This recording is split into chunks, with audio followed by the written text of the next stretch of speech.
I'm at, I think I'm like in 11th And place. we're live. What's going on? Boom, boom, bam. How's it going, everybody? Sorry about that. Just looking at my stats from the attorney.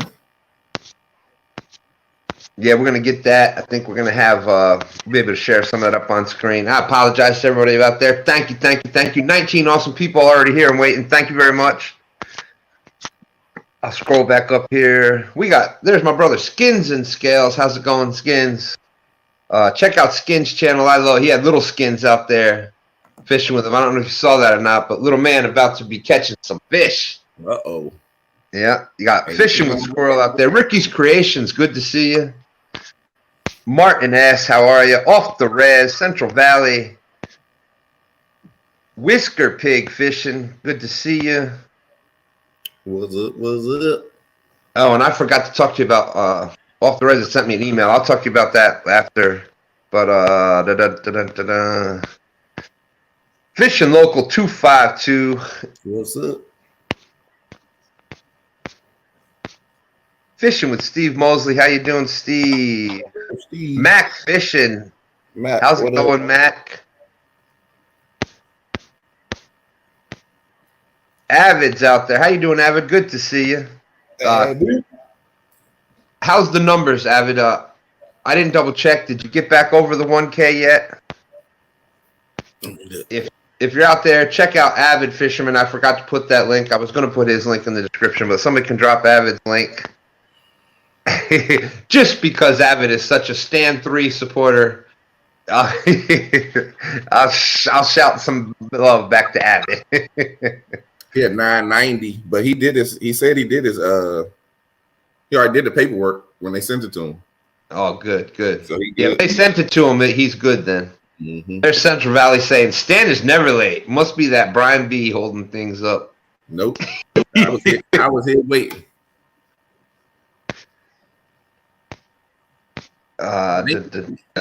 Ricky says it must be the sturgeon. Oh, speaking of sturgeon, yeah. Oh, Lord.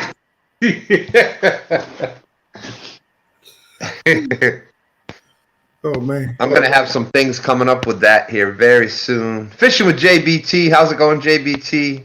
What up? JBT, you should get in some of the online tournaments, like the Palmetto Cats tournaments and things like that. Mm-hmm. That would really help your channel out. I think, look into those. If any of them, you notice any of them coming up, you should definitely think about getting into them. Mark Anthony, how's it going? What's up, Mark? Gotta get my tablet going here.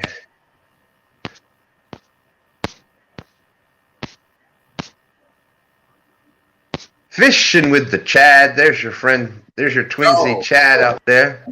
Yeah, my Mike buddy. Chavez. Old this week. He turned old. That's right. Happy belated birthday. I don't know. I think he's only 22. No way. Alan Prashada, how you doing, Alan? Good to see you. Man, I've been doing, what's funny? I always did it on my phone, but now that I've had that tablet and you can see everybody, now I'm back trying to do it on the phone and you can see the two at a time. It seems so weird again. James, James, how's it going? Good to see you. I hope all is well. Justin Pancho, how's it going, Justin? Nikki Hayes. Nikki. Boom, boom, boom. UKC Fishing with Big Dan. How's it going, Big Dan? Gerardo Bagre, how's it going, my friend? Good to see you. Simon's there. And Avid, guess what? We're caught up. That's awesome. 35 awesome people watching. Thank you all for coming in. We're just going to do a little recap of things going on, talk about the month-long tournaments again, talk about the tournaments coming up. I am, for those that don't know, I'm in the, this is my last chance and an Iron Cat title tomorrow morning, 8 a.m. Yeah. I'm catching blues on the Primo Bloodbait. What's up, Dallas? Dragon 500700-1. That's tomorrow at 8 a.m. on Palmetto Cats channel. Until yeah. Until whenever.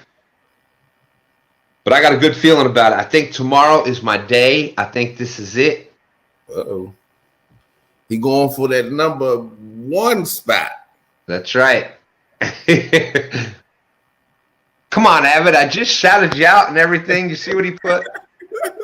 I picked stand 2 for second to last. What's up, Duggar? I can't get no love from Avid. He likes that stand 3, though. Oh, that's too funny. Yeah, so that it got how many people? It's 2 days, a 2-day event, right? Yep, 2 days. Saturday and Sunday. I think there's 6 people or 7 people fishing tomorrow, and I believe there's going to be two winners. I haven't heard anything about the winner each day. Yeah, I think it's just going to be a winner each day, and there we go. Couldn't find my own video. Well, you doing like I was. But I can't find my video. Never looked myself up. 47 awesome people watching. There's Dale out there. How's it going, Dale? Great to see you. Ricky's creation. Isabella. Ricky's asking, am I going to catch another sturgeon? Not till next year. The sturgeon are pretty much, yeah, off the res. It's going to be on Palmetto Cats channel tomorrow morning, 8 a.m. It should be a lot of fun. I know James. James is saying, are there any ladies in it?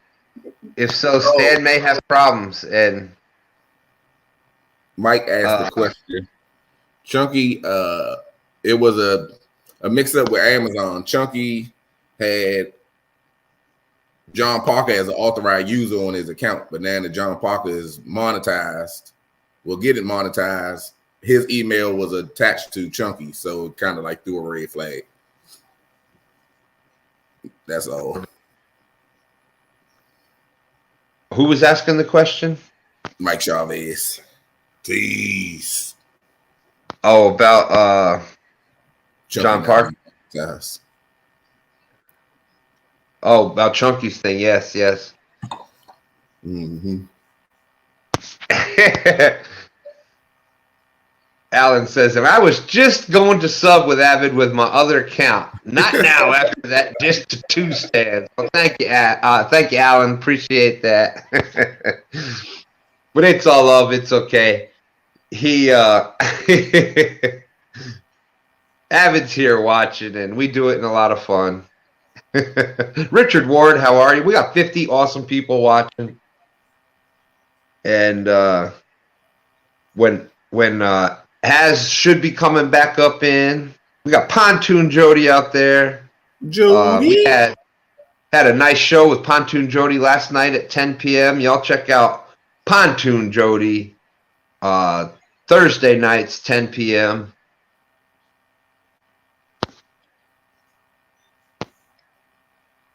Oh, mods can now connect to other people just by clicking the name in the chat. Yep, you click their name and it say how you can block them or time them out. It says go to channel. You can go right to their channel from there. Really? Yep.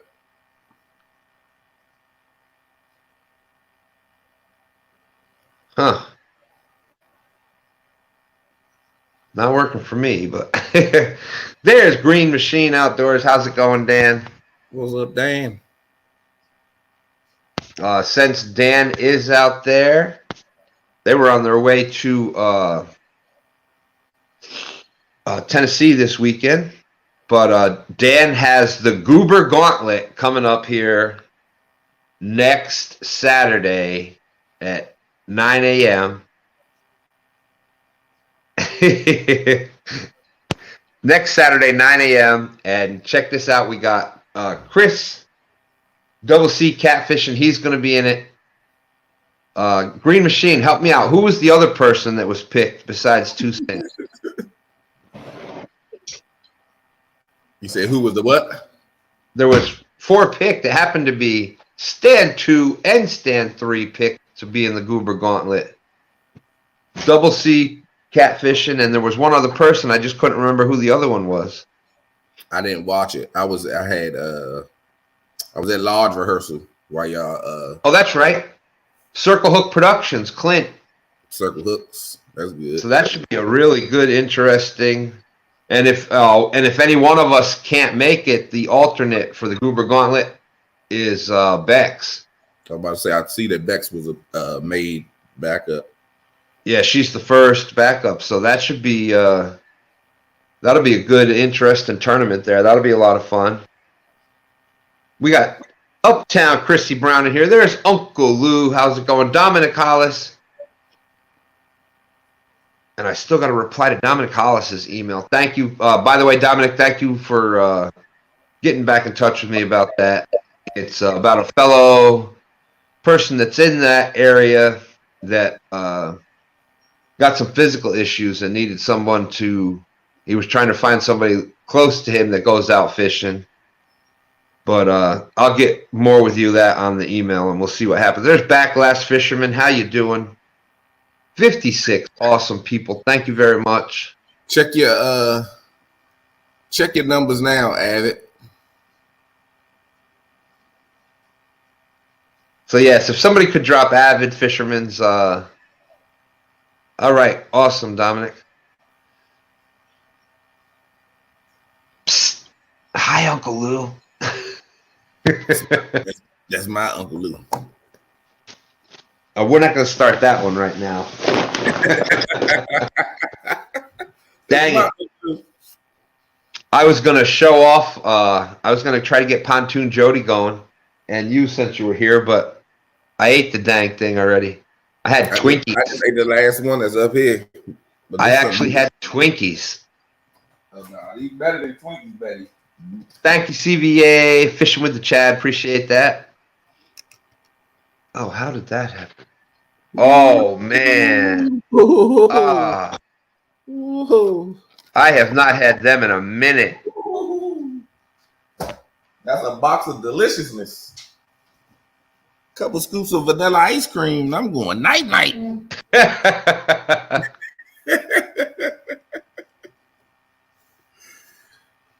Man. Matter of fact, I got a box of Nutty Bars in the car. I got a box downstairs. I got a box of zebra cake rolls downstairs. This is getting out of hand. And we got Fat Boy Fishing out there, 63 awesome people. So anyways, we were talking about the Goober Gauntlet next Saturday morning, 9 a.m. Check that out. Going to have myself, Stand 2, going against Stand 3, going against Circle Hook Productions, and also going against the man that won it last time, Double C Catfishing, Chris Parker.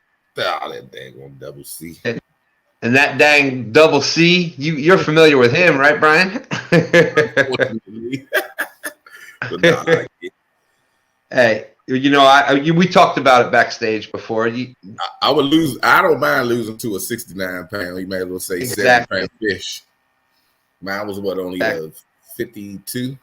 Yeah, it was only a 52. So only, isn't that funny? You say only 50. I mean, hey. And there's Lance McCool guy. How's it going? Hawaiian fisherman. Dominic Hollis, I need to go sturgeon fishing. No. Yeah, no more sturgeon around for until next year. Yep, next July. And you really can't target them here in the James River. But they are they're similar. Hey, Chucky Morgan, how you doing? They're similar to catfish, and if you see a sturgeon, they have their mouth is on the bottom underneath, so that's what they're eating a lot of that stuff. So there's always that chance. Rattle Trap Fishing, how you doing, Rattle Trap? Hope all as well. So anyways, we got the Goober Gauntlet. Awesome idea. You got 5 different rounds. Every round, one person is on the hot seat, and the other 3 anglers are going against that one angler for that hour. So any fish caught by those 3 anglers takes points away from the one angler that's on the hot seat, and every hour that changes. So interesting idea. I really like it, and I'm looking forward to fishing in it this time. We also have tomorrow, 8 a.m. We briefly talked about that. We have the Iron Cat Walmart Bait Challenge.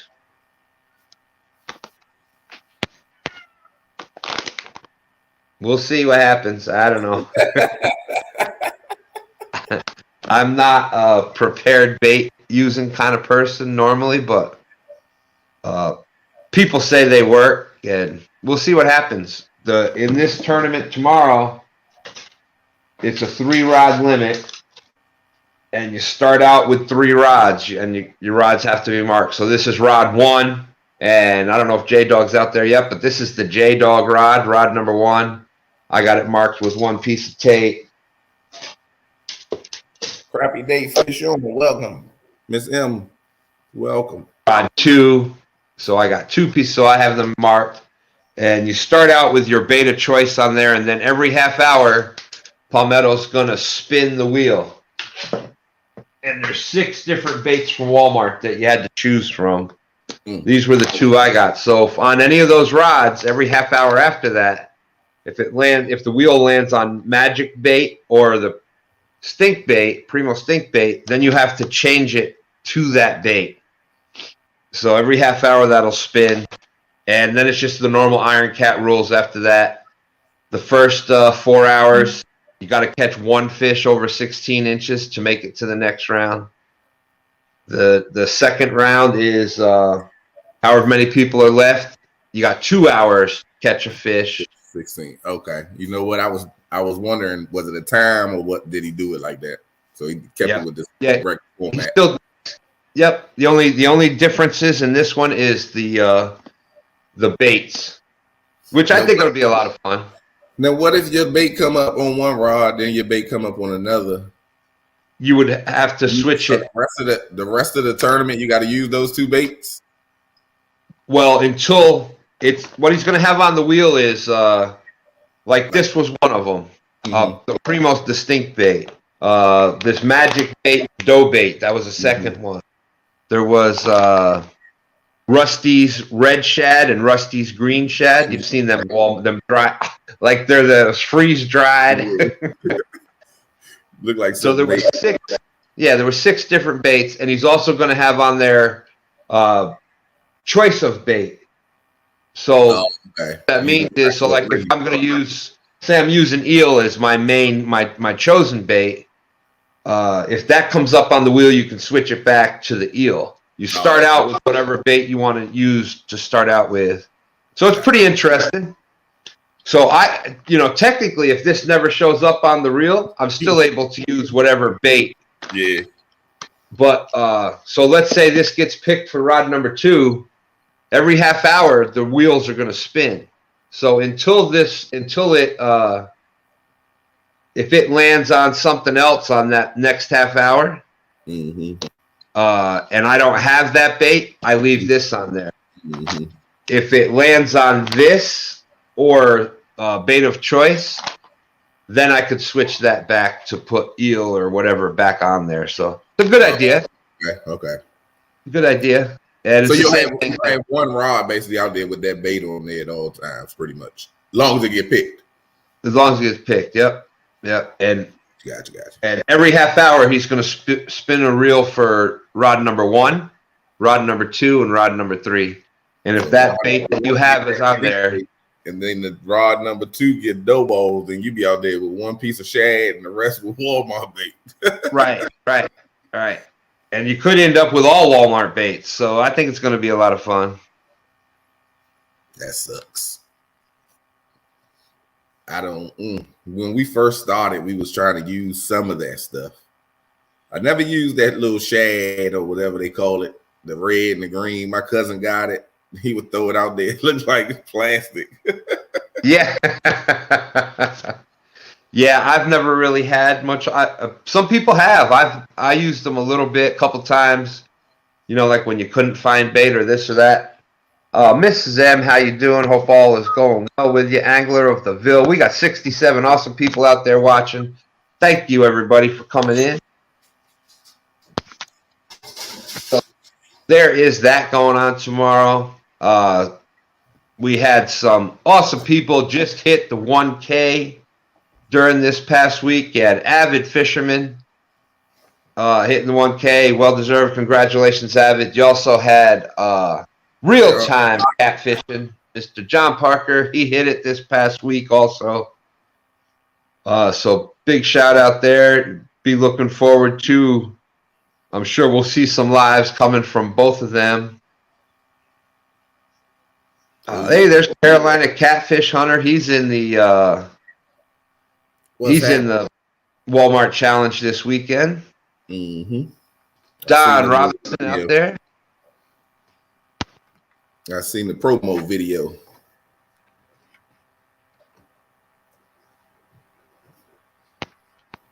And Carolina Catfish Hunter had pointed out on one of the Facebook groups I'm in that apparently there's some severe storms coming through the I think Ohio, Kentucky, that whole region tonight and tomorrow. Carolina Catfish Hunters had more information about it, but apparently there was already some tornadoes spotted and everything else. So y'all be safe. Anybody out in those areas, we're praying for that to be for you to get through that unharmed, and hope that goes well. Bottom feeders hooked up there, and how are you out there?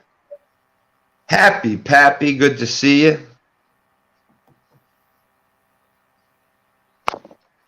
The Potomac River Monster in the house. PRM, what's up? And let's talk about that for a minute. We're talking about the month-long bank and month-long boat tournaments. That link is out in the description. Month-long bank tournament. Currently in the lead is Tony Harrison. Tony Harrison, and I thought I saw him out there earlier, but Tony Harrison in the lead for right now.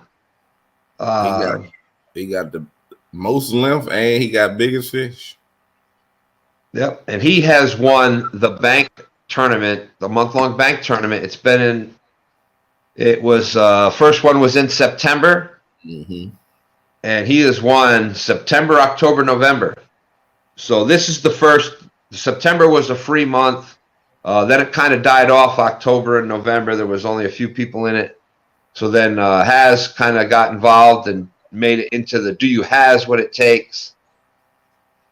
Carolina Catfish Hunter says Tony is always in the lead. So now there's 20 people in that one for this month. Yeah. And second place is Haz second or third? Haz is second. And Haz is second, and then him and Big Mike is tied for second with the big fish.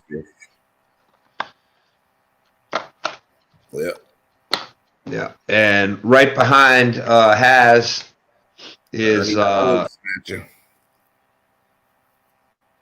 And all of those top three fish the Potomac River.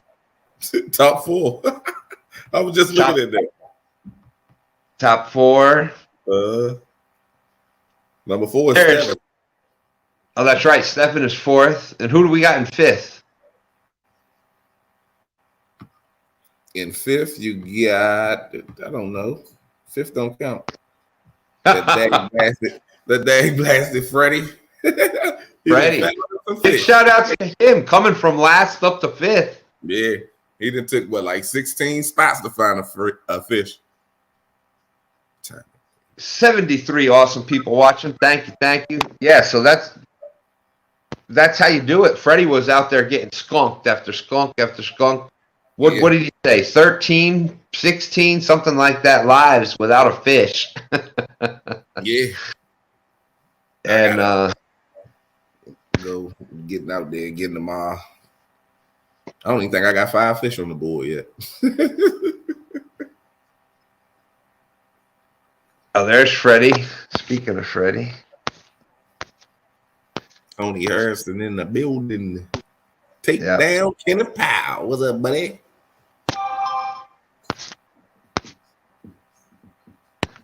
Avid is saying, everyone, Sunday night is a 1K celebration on his live Sunday night at 8 p.m. Central, 9 p.m. Eastern time, right after Palmetto Cats. All right, Avid. Well, actually, I don't know if Palmetto's going to be live Sunday night or not because of the because of his Iron Cat. Iron Cat. He's probably going to be tired of sitting there in front of that computer screen. Freddie said it was 16 spots.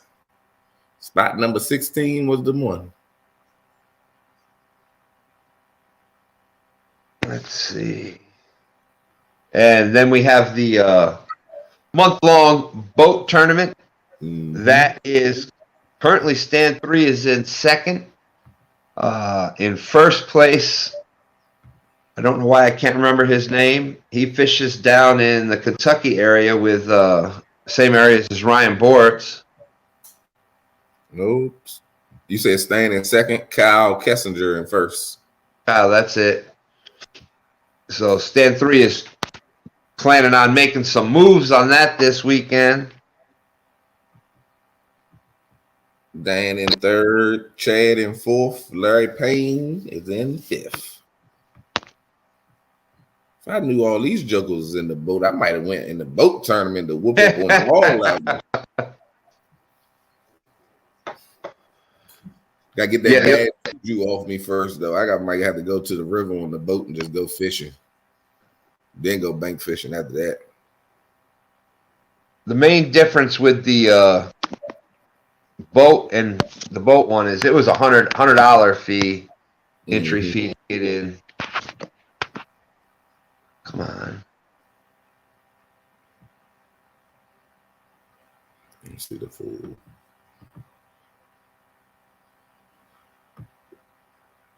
Let's see.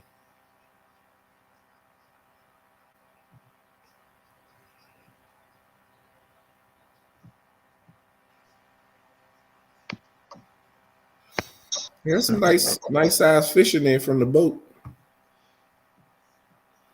They doing all right. Yeah, I think 3 is still in first place with that one. I think he had a 40. Was it a 46 or 40? I don't remember. It was in the 40s. Yeah, 46 and a quarter. 46. Yeah, that was a monster fish. I'll get that one day next week. Knock old Tony down. Yeah, he's not going to want – he doesn't know what to do not being in first place in that. I think he's been first place since it – I started it out on December 1st at 12:01 a.m. Yeah. Out there fishing. So I just wanted to be up there first and then get some people going. Had to put some numbers up there. I will definitely be adding to those totals this weekend. Have you been out there since then? Yeah, I went out. I was out that first Wednesday, or the first whatever it was. I caught 2 fish that night. Then I was out stand day, and I started with that 39 point whatever, and then I went out another night and nothing. I got nothing all night, and we were out there for a long time. There's Mindy Hogan out there saying hi, Papa Stan.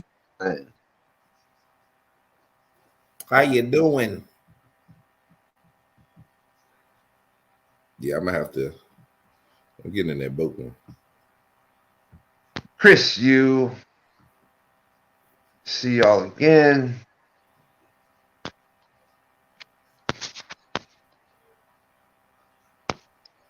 Crappie tournament on Fishing Creek. Creole catfishing in the building. What up? How's it going, Creole? If you're not hook set with Creole catfishing yet, he's another one on the road to 1K. He's getting up there. Creo catfishing link is out in my description. Creo catfishing link is out in the description. You will not be disappointed. You got to check my broadcast brother Creo out there.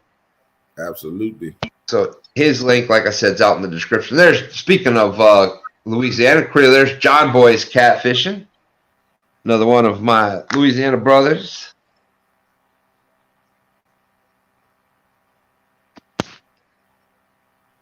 And so also that Palmetto Cats, the Iron Cat bait challenge, Walmart bait challenge, that's going to be on Sunday also. There's a bunch of people fishing that Sunday. No, Missy, I'm not in last place. I'm not in last place. I fish. Okay.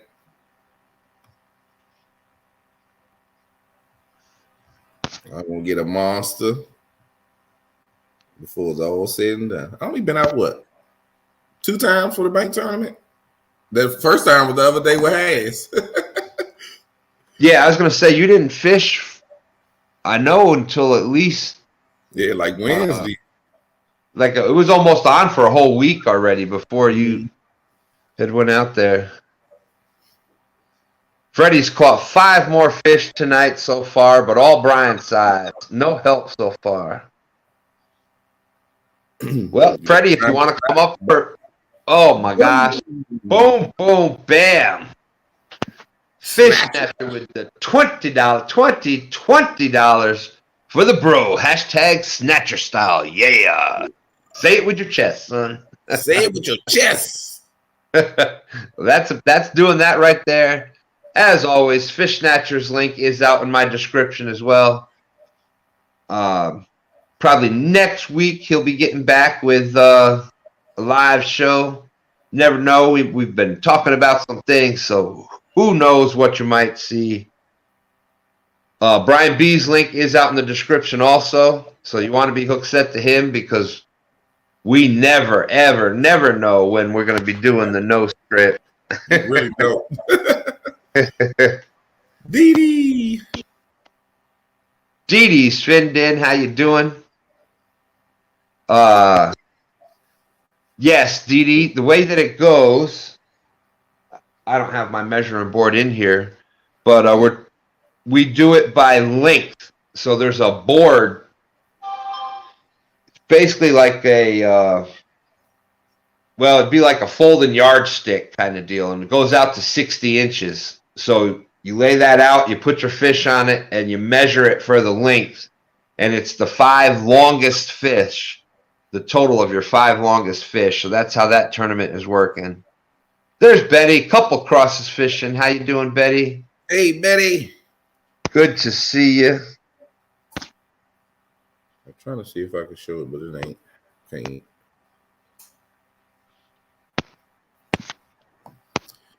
So again, Snatcher, thank you very much for the boom, boom, bam, $20. I truly appreciate that. Don Robinson saying, did you know paddlefish and sturgeon are the same family of fish? Every time you say that S word. Oh, they're in the same family. That's interesting facts to know. Oh, I knew that picture was coming 1 minute or another. That picture was dropping. I knew it. So definitely, Snatcher. Thank you very much. I appreciate it. Nah, Betty, ain't heard nothing. We ain't heard nothing. Who is that? That name should even be a word that people can't even say in this chat.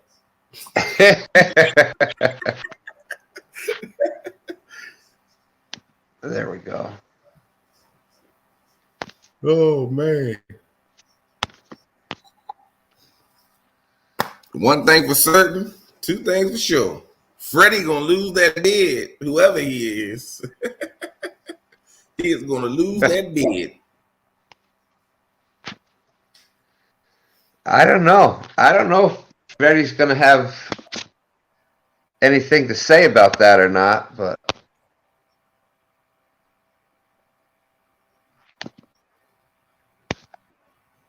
And Larry DeLong's out there. King's Catfishing, how you doing?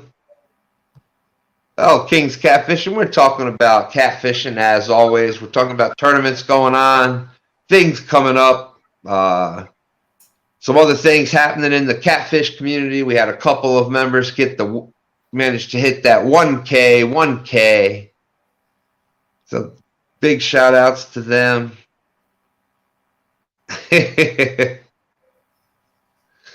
He's saying, not happening, Brian. Weather look good here for next Saturday. Yeah, I've been looking. It definitely looks real good. Think we in the 50s all week. My weather's looking pretty good tomorrow too. It's supposed to be 70 tomorrow. Yeah, 70 tomorrow. Then all throughout the week is in the 50s, mid and low, high. They're in the 50s, good weather. And then I got the same day as the Cuba Gauntlet Day. That's when me and Freddie's supposed to be going bid for bid. Freddie, who's this Freddie person you're talking about? That guy right there that can't fish worth a lick. There he is. Baby. That look like a Santa Claus that got fired on his day off. See if I can get signal for a minute.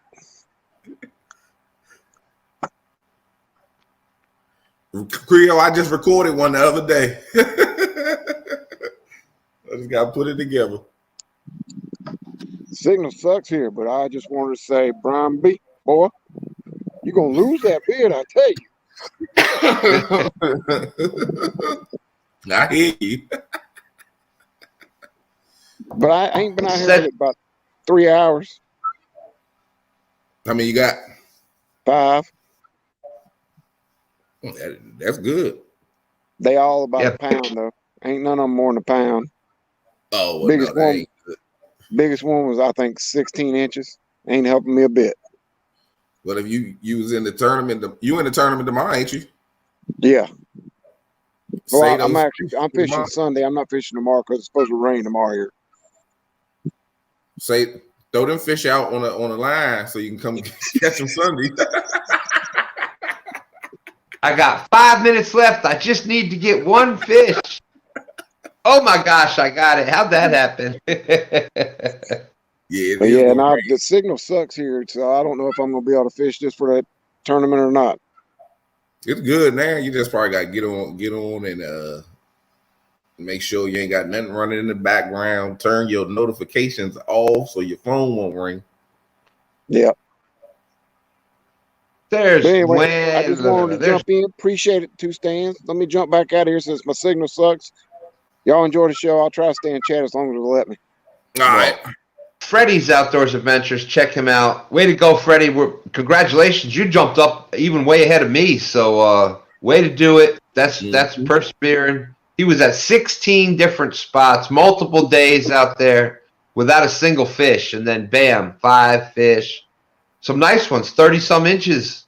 Mm-hmm. So, yeah, I had 2 33.5, and then the rest of them are in the 20. So not bad, but trying to upgrade now. 20 right now. It'll be all right, Brian. That's where you need to stay.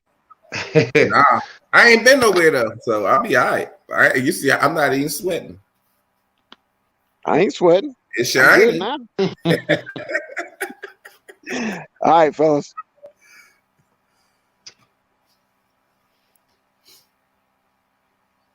Oh, well, thank you very much, Dee Dee. Dee said that she... The channel in the description. Yeah, that's awesome. Check the description. She got everybody out there already.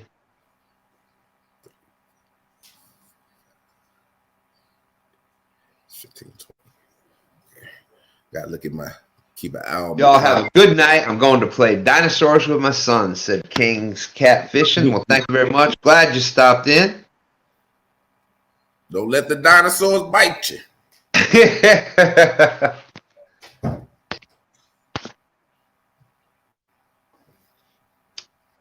So, yeah, hopefully, tomorrow is my day for the Iron Cat.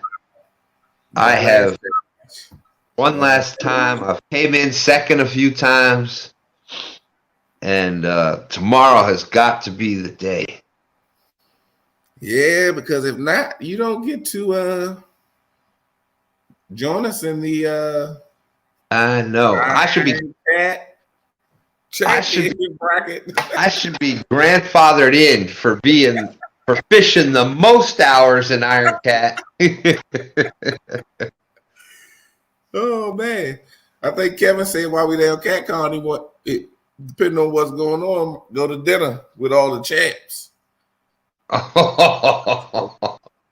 on. You got to bring it on in.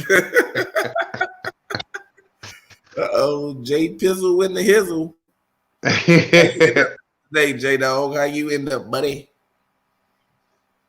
There is J-Dog, and I want to show you J-Dog. Here is the J-Dog poll. I went up against J-Dog in the 1v1 challenge on 1v1 Survivor Challenge on Mark Catfish and Crappie's channel. I caught the most fish, the biggest fish, and the smallest fish, and J-Dog still whooped me. So, anyways, that's the J-Dog poll. And as you can see, J-Dog, I got it marked. You are the #1 rod. That's going to be #1. So you're the #1 rod tomorrow. So let's see if that can get me the win tomorrow on the J-Dog poll. Hey, there's Catfish and Crappie. Man, you say his name and he pops up just like Beetlejuice. What's up, Mark? Missy Kennedy says, say a prayer for the whole family.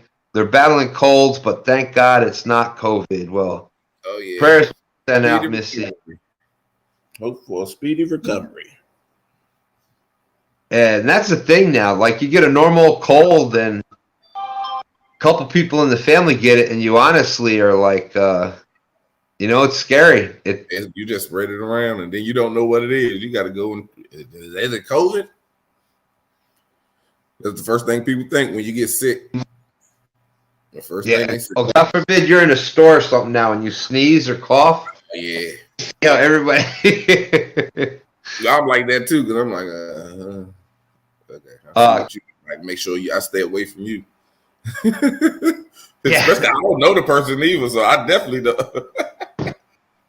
Right. Well, Carolina Catfish Family. We just had to, what this thing said is that you just had to have the rods somehow labeled 1, 2, or 3 so that you couldn't like say, oh, that was rod #1. Oh, no, this one was rod #1. So what I did is I just, see how I got one piece of tape there for that's rod #1. Yeah. I got 2 pieces of tape just right up above the handle. That's rod #2. And I'm bank fishing, so I got my longer pole here. And that's 3 pieces of tape. So that's how I got 1, 2, and 3 labeled. I've also got them labeled 1, 2, and 3 on my. I kind of got the deal like Chunky does with the cart, and then the rod holders on the cart. It's nowhere near like Chunky's cart, but it works for me. And I got the rod holders labeled 1, 2, and 3. So. Yeah, don't nobody have that much time on their hand nowadays to make that cart.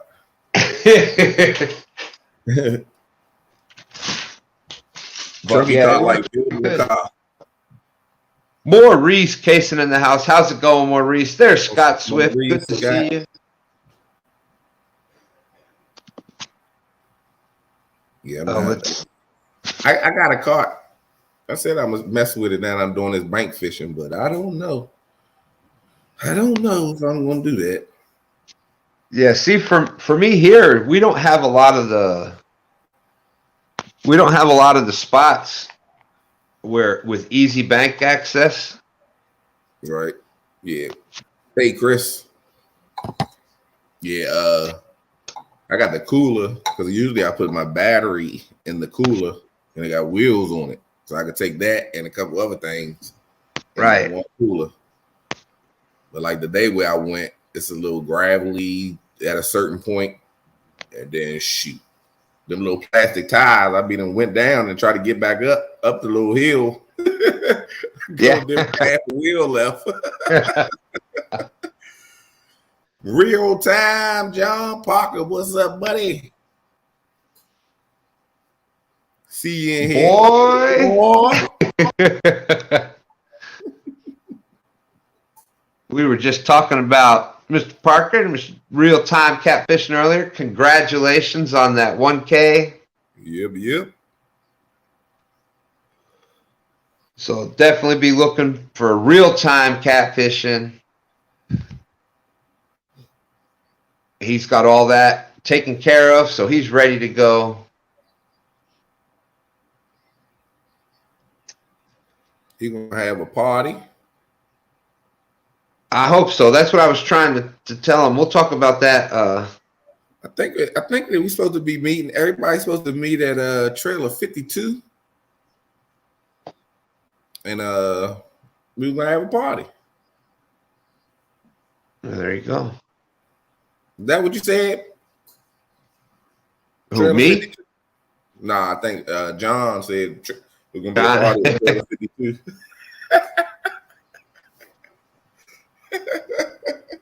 If John, if you want to come up for a little bit, I can send you the link. Just let me know. Oh. He's saying, yep, 52. There's Eugene Brooks. How's it going? 222 Stan and People's Champ Brian B. The People's Champ. I appreciate that. We got Annette out there. Annette Morgan, how you doing? Danny Stone. If you want me to send somebody the link, I can do it with my phone. My phone's in right. Or the send it to John and see if he wants to come up. Gotcha. Thanks, Chris. And hit J-Dog too, or anybody else. We are just, I can't believe it's been an hour already, but Snatcher's not doing a show tonight, so we'll hang out and talk for a bit. I don't know who you sent it to. Who you send it to? Do you send it nobody really.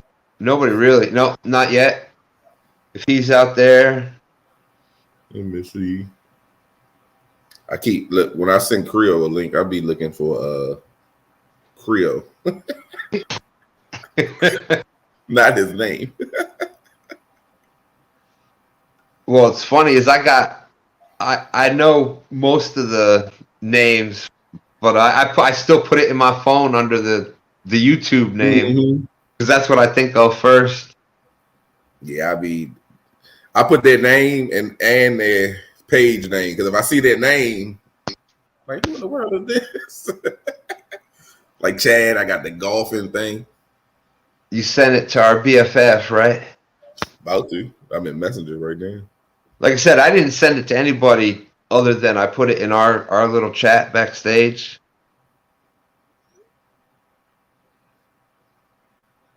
Oh, of course we can. We got a request here, Brian. Dave J says, hey, Stan, could you do me a big favor? You and Brian B say a big 8th birthday to my son, Aiden. Thanks, guys. Love watching you both. Well, Dave J, of course we can do that. For sure. Happy birthday to Aiden. Hope you have a wonderful weekend. And eat whatever you want. That's right. Happy 8th birthday, Aiden. We appreciate you being out there.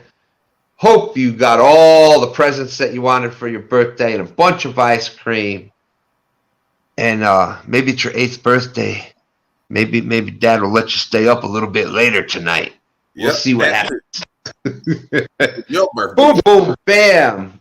Mac Fishing, how you doing with the $10? Appreciate that, my friend. Mike C, what's going on? Smoky Mountain Rough Riders. Smoky Mountain Rough Rider, how are you? Brian, could you drop Mac Fishing? I think you got his link, right? Mm-hmm.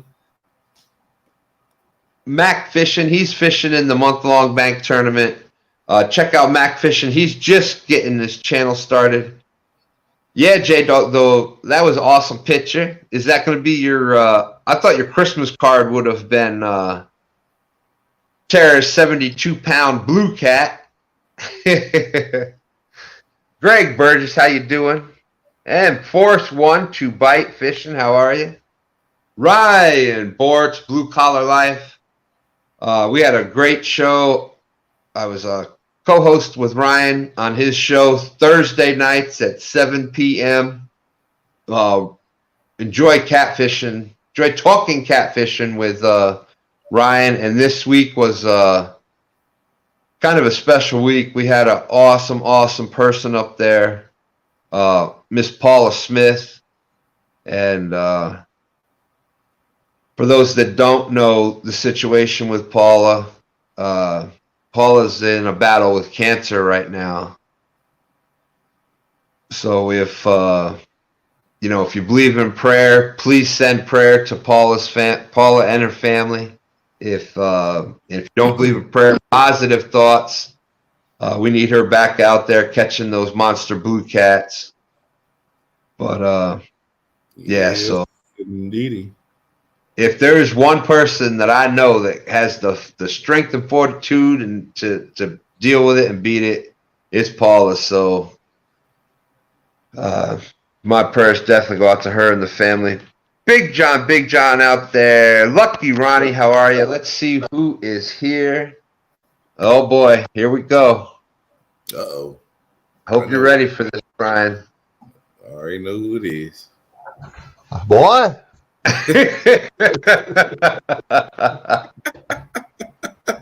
Yeah, I got you first that time.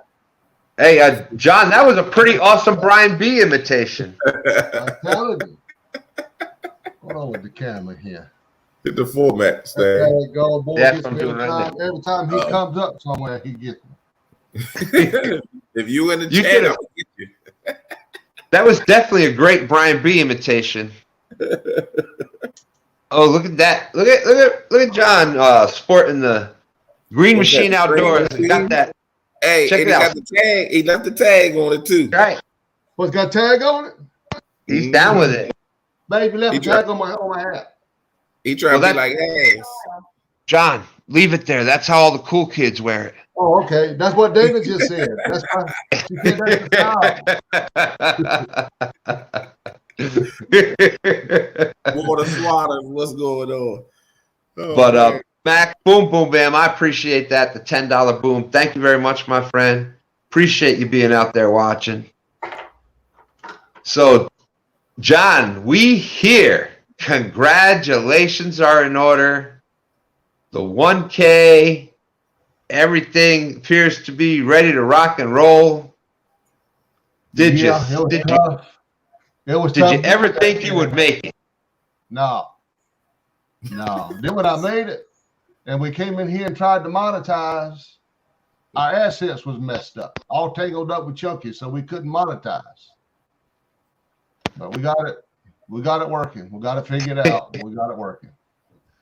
That's what's up. Dave J said, hello. I was letting Aiden read all of his messages. So we had Dave J, his son just turned 8. So we're all wishing Aiden a happy big 8th birthday. Oh, yeah. 8 years. We love the new kids coming up. So appreciate you, Dave J. Thank you very much. And Aiden, happy birthday. Happy birthday, buddy. Now let me check on my chicken.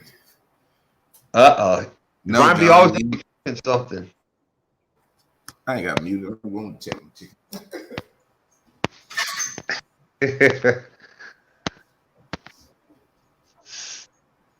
So, Mr. John, what do y'all have? You have anything planned, or you just playing it by ear for now? Well, yeah, we're kind of playing it by ear. We're going to have a big day tomorrow. Y'all are doing some eel trapping and some fishing, but then I forgot that Palmetto's Walmart challenge was tomorrow, so I canceled it. And I'm still going to go fishing. I'm going to go to the same spot, set my eel traps and do it all, but I'll just be doing it off camera. but I'm not going to go live on top of Palmetto. So we're just gonna sit there and fish tomorrow and have a good time. And as far as my first live stream with the monetization, we're gonna do that. We're playing that by ear. Awesome. Well, we can talk about that like after the show backstage, and we'll if there's anything we can help with that, we're more than happy to. We got Big Bill's veteran catfishing out there. 205 Wild Action. How you doing? 72 awesome people. Thank you. Hey. What's up? How you doing? How are you tonight? He's always got to come say hi whenever I get on a live. So hey, nothing wrong with that. Well, we love him saying hello. It's always good to see him on the screen with you. Caleb. Who is that came in, Stan? That is Creole catfishing, and his son Caleb is there with him. Hey, What's happening, John? So Creole catfishing. Creole's link is out in the description. He's going to be one of the next one hitting that 1K. Yeah, I appreciate it. We trying to get there slowly but surely. We are over 800 now. We're 808, 809, something like that. Well, and the one thing is, you said that you promised what you were going to do is drop some videos and make it let some people see a little bit of what I know it is down there. Yep. Get them a little taste of that Louisiana life, and you've been doing that. Awesome. Yeah. I enjoy watching those. Yeah, we're gonna try. Being the weather is not gonna cooperate all weekend. Either gonna do a cooking or a DIY. Yeah. I don't know. Might do both. Who knows? We'll see. What's up, fellas? What's happening, Mark? What's going on? How you doing, Mark? Doing good. Our nap was fantastic. I woke up to these bright and shiny faces, made me want to go right back to sleep. Hey, there's Sandra, Florida Channel catfishing. Have to figure out power source for phone. Only got 2 hours video, then phone died. Lost one and caught 15-inch flathead. All right. One of these will run you 12 hours. Oh yeah, one of those little portable battery packs. That's yeah. Way to go. Just like that right there. Yeah, that's all I use. I love them. Yeah, these are. When I first started this, I had none of those, and it was just nuts. Yeah. So I don't leave the house without 2 of them just in case. Yep. But I know a battery pack for mine.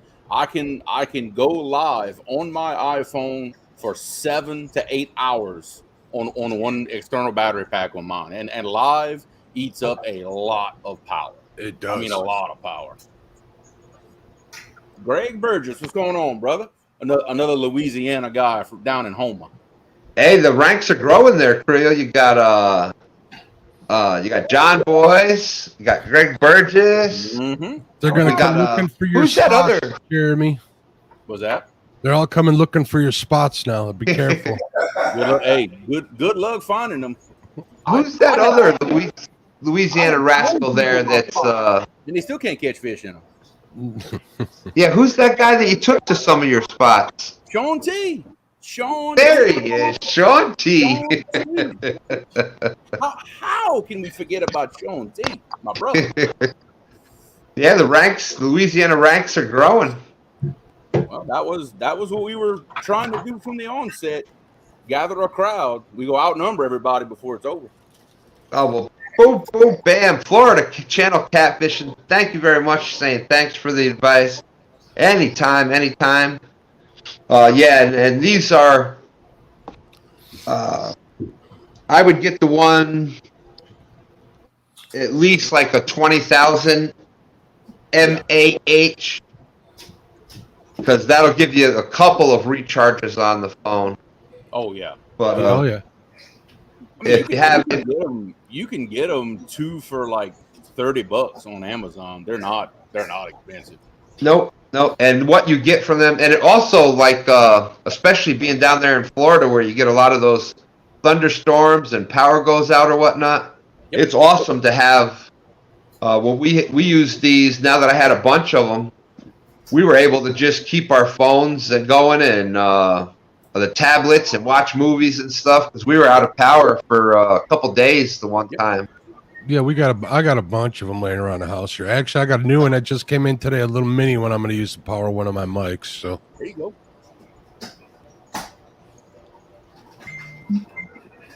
Yeah, because when you're either out in the middle of nowhere on the bank, out in the boat, out in the kayak. Look, power's a big issue. You got to run cameras, run phones. If you're fishing at night, you got to run lights off these things sometimes. It makes a big difference. Yep. But Sandra, if you have any other questions, you can hit me up at twostandsfishing@gmail.com. Or anybody else out there, anybody has questions about any fishing or YouTube or anything like that I can help you with, feel free to send an email. And another little thing I found out about the battery packs, because I've got the cigarette lighter port, the 12-volt ports on my boat that I could just plug in a phone charger. Right. But especially when the weather is getting hot, my phone will run cooler off the external pack than it will with the charger from my boat. It won't overheat my phone. It every little thing helps. Yeah, it will. It'll run a lot cooler off that pack than it will off of the 12-volt plug. You know what I mean? I have noticed that too. Yes. Yep, runs a lot cooler, makes a big difference. Right. So what a panel we got up here tonight. Mark, thanks for popping up. Absolutely. We got and we have the professional catfish angler up here with us, Mr. John, real time catfishing. And of course, we got my broadcast brother, Creole Catfishing there. Always glad to see everybody out. Thank you. Greg Burgess is saying from home, Louisiana, Creole have great fishing in my area. They catch down there is brackish water. They catch a lot of monster blues on big shrimp down there, and whole crabs too. Actually, them big blues down there eat crabs and shrimp. See, they like seafood just like me. So. Who can blame them too? That's some good eating right there. Yeah, I think if you have tidal waters, the blues here in the James River eat the blue cats eat the blue crabs here in the James River. Yep. And that should be tidal down there in Houma, I believe. They're close enough. They should be tidal down there. And has Freddie been catching them on shrimp? I believe so. What's up, Haz? What's up? What's up? Pop it in half. And Mark, I'll use shrimp. I'll use the bigger shrimp as it gets. If I move down closer to the brackish water, the more brackish it is. Shrimp tend to work better for some bigger fish down there, even. Nice. We use them for perch here on the lakefront. Only I used to buy the raw ones, and then I'm like, well, we'll buy a small pack of the cooked ones to see if they work. They work just as good, so I'll bring a jar of cocktail sauce with me, and we're in business while we're down there. There you go. Eat if you can't catch fish, eat the bait. Heck yeah. There's Lyle. What's going on, buddy? And Lyle, how you doing? Great to see you.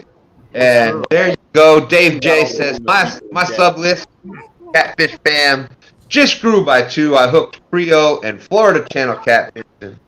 Appreciate it. Thank you, Dave J. Way to support the Catfish family. We all appreciate that. We got 205 Wild Action in the house. Florida Channel, Sandra says, I use shrimp to catch the channel cats here. Channel cats love shrimp. They love it. So does Lyle. Yeah, I was just going to say the same thing. So does Lyle. You might catch a Lyle on that shrimp too while you're at it. But whatever you do, do not use bacon. No, don't waste it. No. Use bacon to wrap that shrimp. That's pretty darn good. Yeah, hey, shrimp by itself is good. Yep. You could wrap a corn cob in bacon, it'd be good.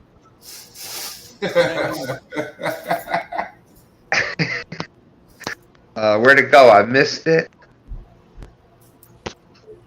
All except all except me, Brandon. I'm the only one that ain't sporting a beard. I'm all left out. I got mine all cleaned up today. See that one has? Yeah, I got to trim up for the big tournament tomorrow. He's eating right now. Would it be better to use your iPad that you can see? iPad did. My cord don't work. Let me see if I can. There we go. Okay. So, Stan, what time are you starting fishing tomorrow? I'll probably be out there. I'm doing the month-long bank tournament also. I'm going to try to get out there like a couple hours before dark and see if I can't get a couple on the board already. But I'll probably be out there. The tournament starts at 8, so I'll probably be out there by 5-ish, I hope. I'm looking forward. It's going to be a lot of fun. You know, those the tournaments like that where you got the extra little rules or caches, whatever you want to say, using the different baits. I am not really familiar with using. What's the one? So what baits are you using? What are those? I got the. This is the stink bait, the Primo Blood. Now I know that has a lot of scent, and we do have some channel cats here, and I know that the smaller blues will eat that too. And all you got to do is catch a 16-incher. So I figured that would have the most scent, so that might work out. What are the water temps up by you, Stan? It has the water temps are crazy this year because they've just been doing this. It was way down in the low 40s, and then it had gone back up to almost 50 again, and then we had cold front, and it dropped back down again. So they're just doing huge. The 1 week it was like the temps dropped over 12 degrees in 1 week. Wow. Yeah, it was nuts. Ooh, that's a big drop. Chad's got a question for you. Face down. I don't know. Let's see. Heck no, I'm not gonna. I'm not pulling a dead dog. Oh man, John, start a bidding war again. Stan. He has Dana wants to know if you'll hold that baby up so she can see it. Has. Yeah, let me. There we go. Oh, look at that. Oh. He's eating. Wow. Good looking kid right there. Thank you. Thank God he looks like his mother. Mark, you took the words right out of my mouth. Hey John, has Chunky been reading you the bedtime stories? No, I hadn't heard from him yet on the book.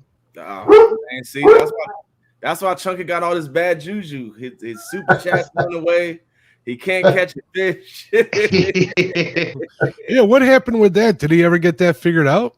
Oh, I think it's in the works, but he has some technical difficulties with so I didn't even know that you can have multiple people on your channel or multiple email access to your stuff. So yeah, I didn't either.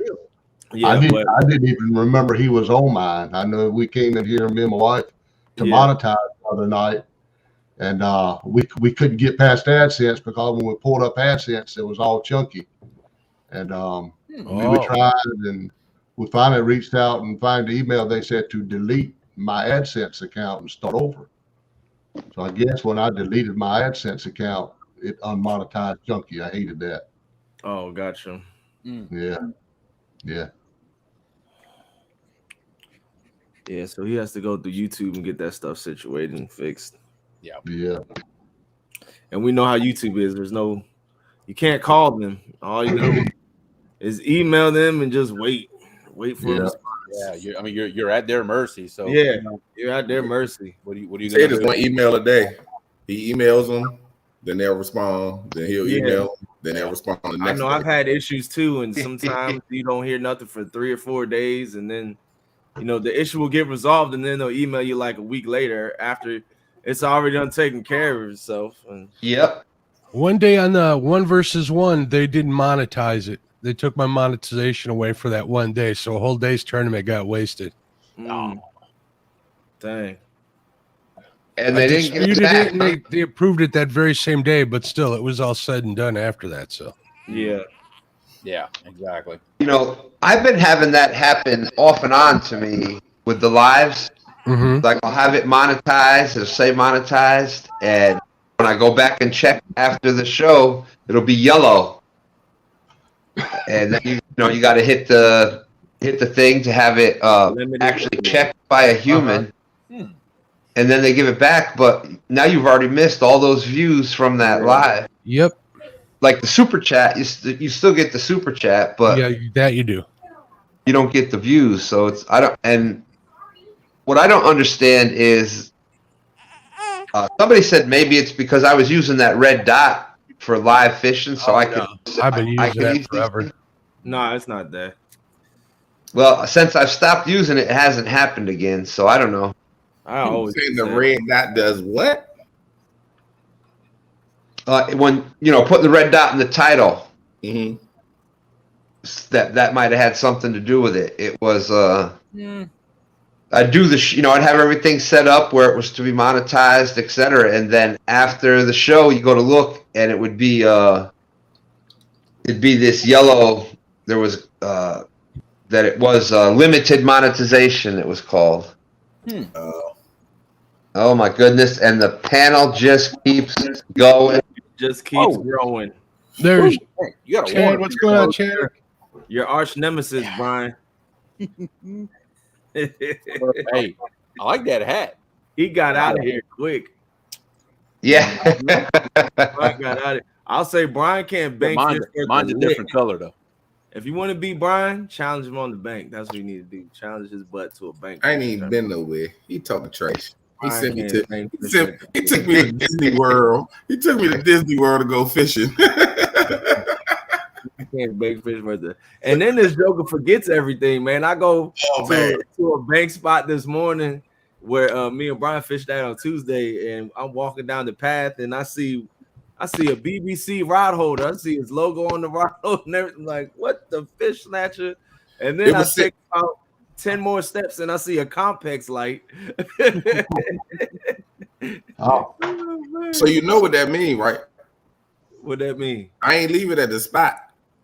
It fell out the cooler on the way back. It fell out your cooler. That's I was like, remember when your rod fell, you lost some other stuff too. By it being so dark, we couldn't even see it because the light was facing us. And that's what I put it in the garage. Your mallet over there in the bushes, I grabbed that too. I was like, oh man, look, here goes Brian's mallet that you be using to hammer. Somebody probably would have ran it over. They seen it and somebody running. Yeah, probably. Before we get to that question, hello, the Chad. How are you tonight?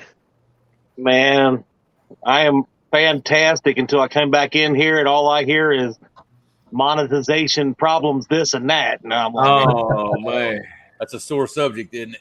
Have you tried it? You mean to tell me that YouTube didn't give you monetization for your 40th birthday? Nope. I and honestly, I thought that would be what would happen, and no, it has not. Oh man, well, happy so birthday! They denied it, or they haven't responded. They've denied it 3 times this week, and I just submitted it one more time just for the fun of it. Did you try doing like John did and delete your AdSense account, start from scratch? I don't have a clue how to do that.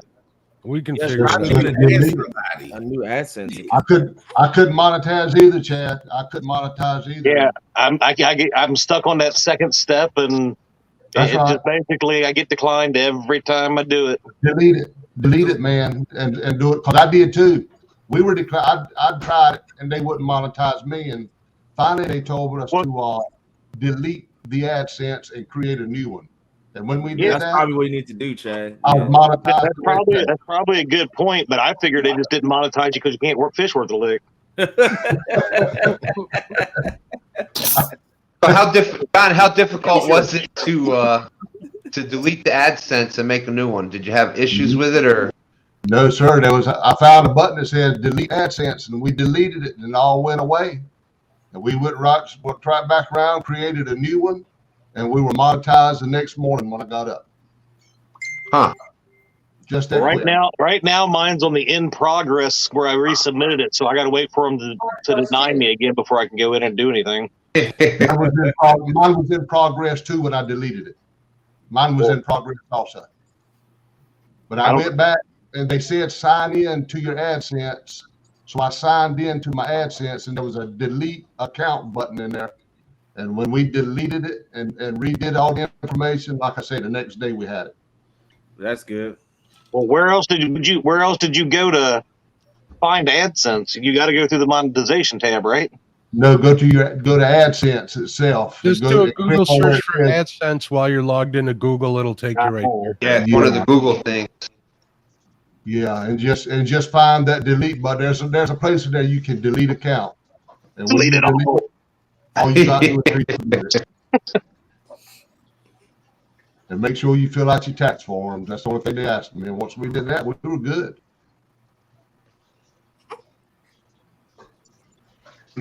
Well, hopefully that'll work for you because I know Chad hit the 1K a while ago. Yeah, almost 2 months ago.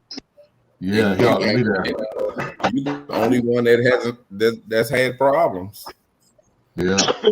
Yeah. Well, a lot of us have had little things here or there. But a lot of us had little things, but nothing like that. Nothing major, like 2 months worth of waiting. Stan, do me a favor.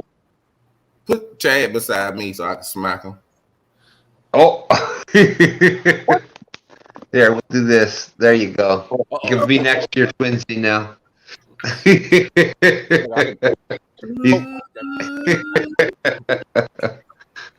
PD fishing out there. How you doing? Good to see you. Boom, boom, bam. Tony Harrison with the 222. Thank you very much. Just checking to see if Stan is still good. Yes, sir, Tony, I am. And I am coming out this weekend. Going to be putting some more big fish on that board. Thank you for the 222. Stan looking for that number one. Yeah, tomorrow he's going for number one. Gotta get that number one. If you don't get number one tomorrow, one day he gonna get. It's just not meant. It ain't gonna be in this bank tournament though. That's for sure.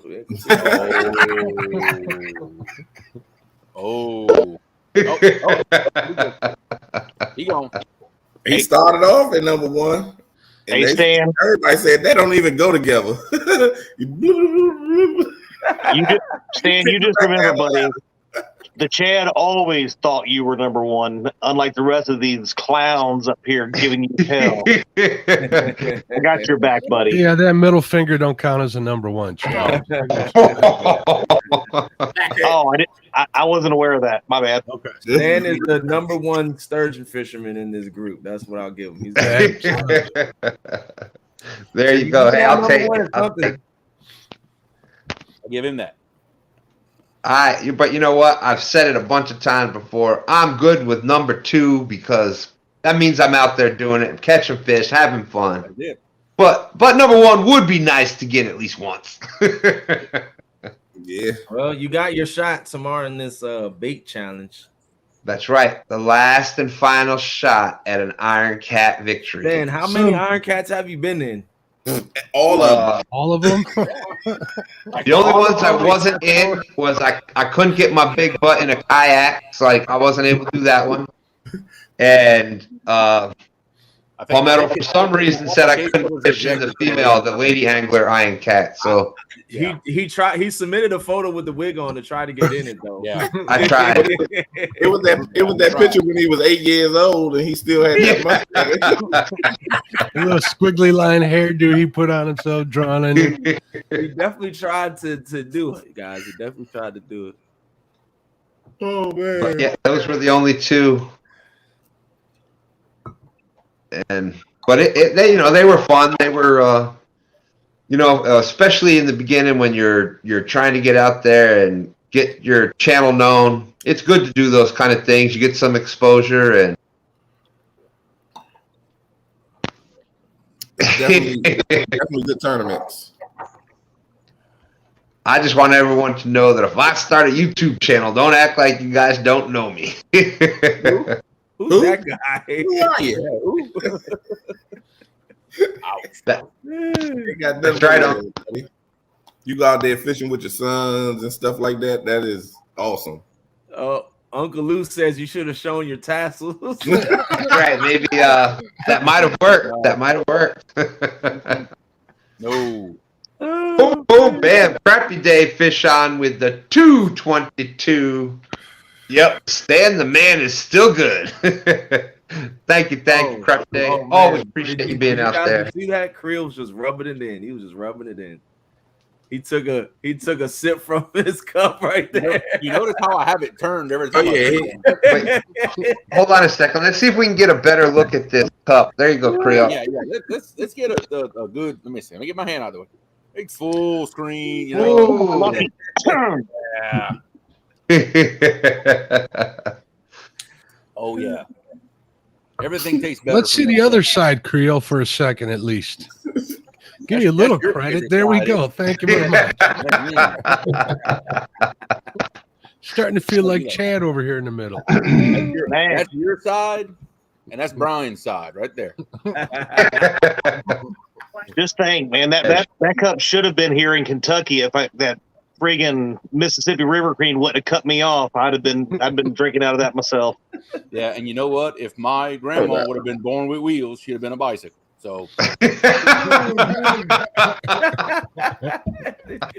know daggone well you ain't talking about if. I want reimbursed for my hat. I want to send it back. And I just can't wait for the spring one. Yeah, I'm looking forward to that. It'll be the month of March. Can't wait to get March done. I'm also doing. When are you? Go ahead. I'm also picking a date out for a crappie tournament. It's going to be big crappies only, so no dinks. So we'll see what happens then. I've got a couple of people that got interest. I'm going to try to find out when's a good date of the year, so we got the best fishing going on for the tournament. So hear that, Crappy Day? Crappie tournament. There we go. Crappie Day fish on. What? Dominic Hollis says, "I love fishing with my kids and grandkids, and you know what? That is what it's all about. Fishing with that next generation, fishing with the family, friends, people that have never, fished before. I love taking people out that have maybe gone fishing once or twice or never really caught anything, and man, you get them on a fish, and just the excitement that you get to see. It's amazing." All right, A1. What's up, Big Mike? Big Mike in the house. Good night, A1. What's up, Big? Mike Chavez, you got work tonight? I think he's off tonight. I sent him the link. I don't know if he's home or whatever. I sent Loud the link. Uncle Lou saying Channel Cat tourney. Uncle Lou, Hey, he John. woke up from his nap again. Chad's tourney's coming up too, isn't it, Chad? It is Winter Blues. The Winter Blues. I bet you $1 to a donut. He won't have me in that tournament the day he's fishing. Did I ever sign up? I don't think you did. Did you ever even sign up for the couples tournament yet? We're like 3 months past it. So did you sign up yet? No, I was going to do that. As soon as we get off here, I'm going to go look that up. And boy, you can't Facebook with a lick either. no, I cannot. I will agree 100%. Facebook and me just do not get along. If you want to reach Stan, just find him in the YouTube live. That's all you got to do. He's probably up on panel. You just go in there, you just drop your message, in there somewhere. and he'll take care of it right there. I think that's what ended up happening. I ended up just adding him myself. Yeah. I'm gonna do that tonight. I don't know. If there's a tournament, Stan wants in, he'll be there. You do a YouTube search on two Stans, and all of our channels show up except Stans in the results. Yeah.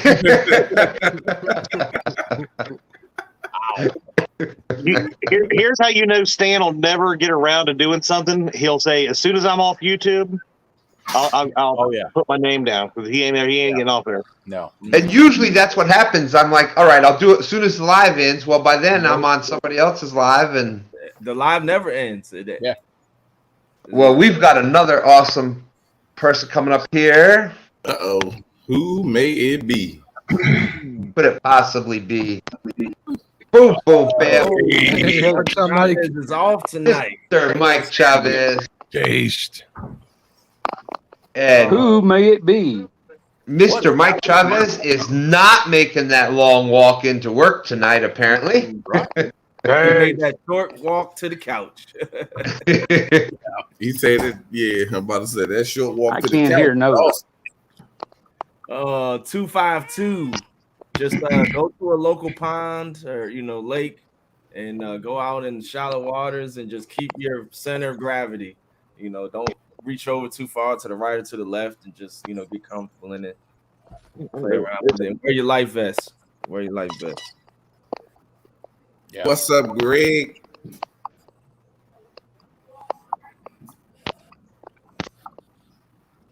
I need suggestions on a first time out on a kayak. Yeah, go buy a boat.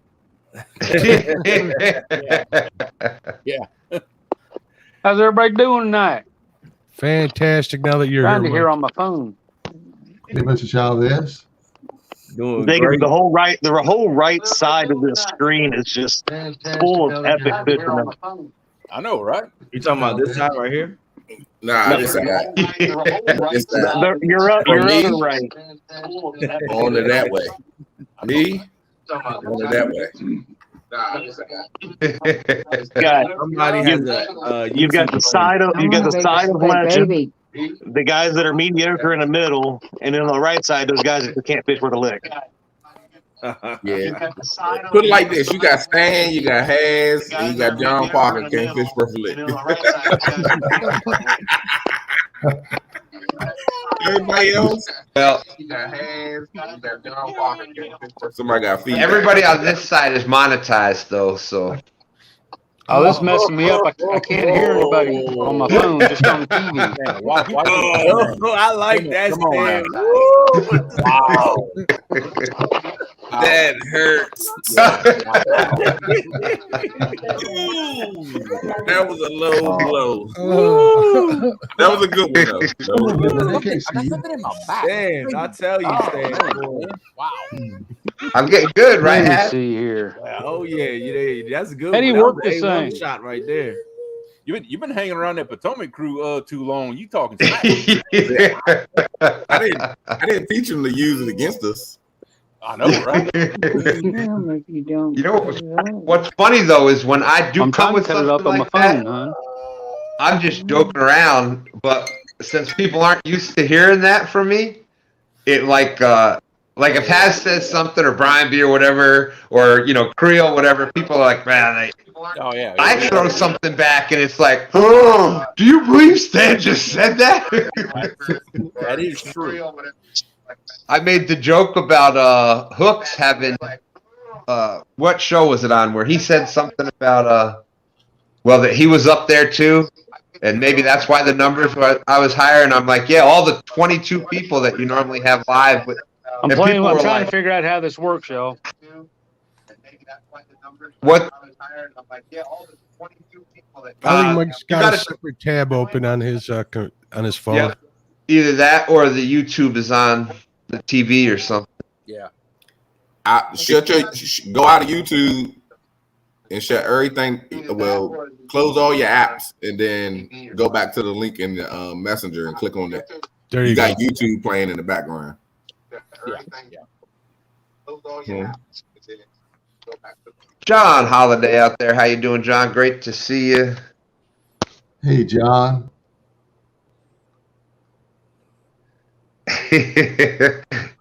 Mrs. M, everybody but Creole. But give him a couple hours and I think it might grow in. Yeah, I'm just a little scruffy from being out of town. That's about as close as I'm gonna get. But give him a couple hours and I think it might grow in. If I lived in that heat, I don't think I'd have a beard either. Okay, I still can't hear it on my phone. That's most of the reason I shut why. YouTube off. And you can't. We got a boom boom bam fishing with Steve Mosley, $1.99 for the smack talking stand. That's right. I'm bringing the smoke. That's a good looking logo, Steve. I was gonna say Yeah, it is. From what I can see, that looks pretty sharp. Mike, what you might have to do is, since you had them both on, now that you got the other off, you might have to go back out and then come back in. Or turn your volume up. Or maybe that's it too. I know mine has like 4 or 5 different things of volume, right. and it depends on what you want to do. All right, buddy. Hey, John Parker. Yeah. Did you, when you said you guys deleted that, did you just reactivate it or have to set up a whole new one? Have to set up a new one. Have to go in. And I was able to use my same email address. Oh, cool. So I just deleted it, went right back on that same email address and created it all over again. And it just went through by the next morning. It was good. Nice. Nah, See if I still ain't working. You still can't hear it? I still can't hear it. I'm not getting any volume out of my phone. What did you do? What did you do last time? I can hear you on the What kind of TV. phone? Let me turn my TV back up. Mr. Chavez, what kind of phone is that? Yeah, You can't hear me. No, my wife's iPhone did the same thing when I tried to go to live from it. I couldn't get any volume out of it. It's Android. Go in settings and check your speaker volume. Oh, you know what? No. If he's got an iPhone and it's the newest update, StreamYard still hasn't had it fixed. You'll get nothing. He's hearing it out of his earpiece. He's not hearing it on anything else. If he doesn't have like a Bluetooth headset or something, he's not going to hear it. You'll get nothing. He's hearing it out of his earpiece. He's not hearing it on it. It's feeding back for somebody. Okay. He got it on the TV. Yeah, he's got his TV on, so that's going to be lagged. There's going to be a delay, turn his Bluetooth, turn the Bluetooth off, and it should go right to the phone. So that's going to be lagged. Yeah, because it is an Android. Oh, he does have an Android? Yeah. I tell him exactly how to fix it if it's an Android. And sometimes you just got to just reboot the phone. And John Fishing with Steve Mosley says that's because Mr. John Parker is the best logo creator ever. I'm not going to argue that. It's really cool stuff. Mr. John Parker is the best logo creator ever. See there? Y'all thought it was good hearing 2 stands once. It's even better hearing me 2 times. See there? Y'all thought it was good hearing 2 stands once. There it is. Let me try this. I put my earbud in. It still ain't working. Boy. I turned my TV down. Mr. Shaw, I can't hear anybody. Try to do a John Parker imitation by doing boy and getting the echo. Full house. Hey, ready? Hey, Mr. Chavez, if you hit your volume button. All right. This ain't working. If you hit your volume button, do you have 3 little dots at the top of it? Of the little white bar that comes up? No. He couldn't hear us, I don't believe. I know them Androids, if you hit that volume button and then hit them 3 dots, you'll have some sliders there. Slide them up and it'll go to work. Ours did. Okay. Well, anybody out there has any questions for anybody up here on the awesome panel that's up here tonight, feel free to drop them out there. Freddie says, I step away for a few, come back to a full house. Yeah. Right. Yeah, buddy. I'm just hanging out on a big Friday night. Yep, I'm getting ready for this Walmart bait challenge tomorrow.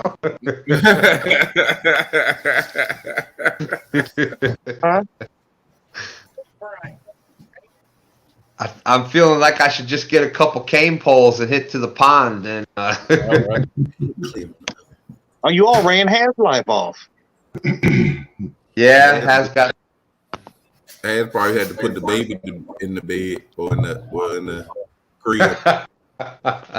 Jody, boom, boom, bam with the 222.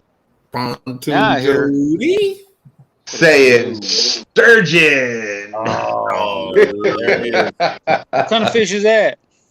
That is a prehistoric sturgeon.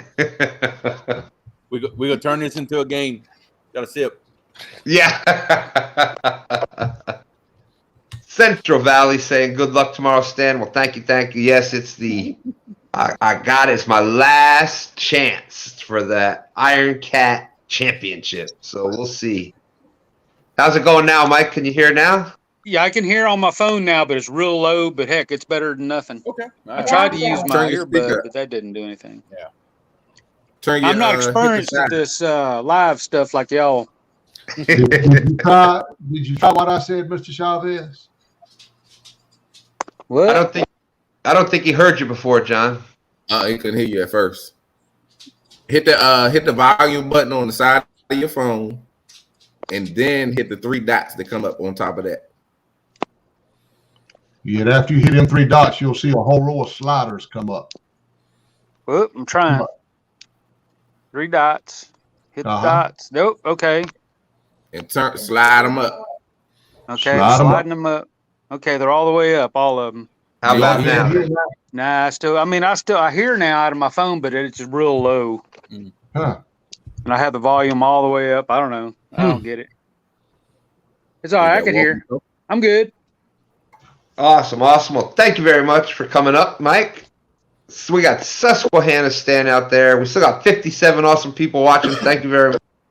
What's up, Stan? I tried to put my phone down here. Let me see. Don Robinson saying dated back 300 million years before the dinosaurs. Yep. Yeah, those sturgeon are something awesing. The sturgeon, the alligator bars. We ain't gonna make it, Mark. we ain't gonna make it. Whew. Oh, well, we're taking a drink every time we say the word. It's the new drinking game. What we drinking? Whatever. This ain't the late night show, so I can't break out. I can't break out my mouth. Yeah. Susquehanna Stan wants to know if Uncle Lou has sturgeon rods.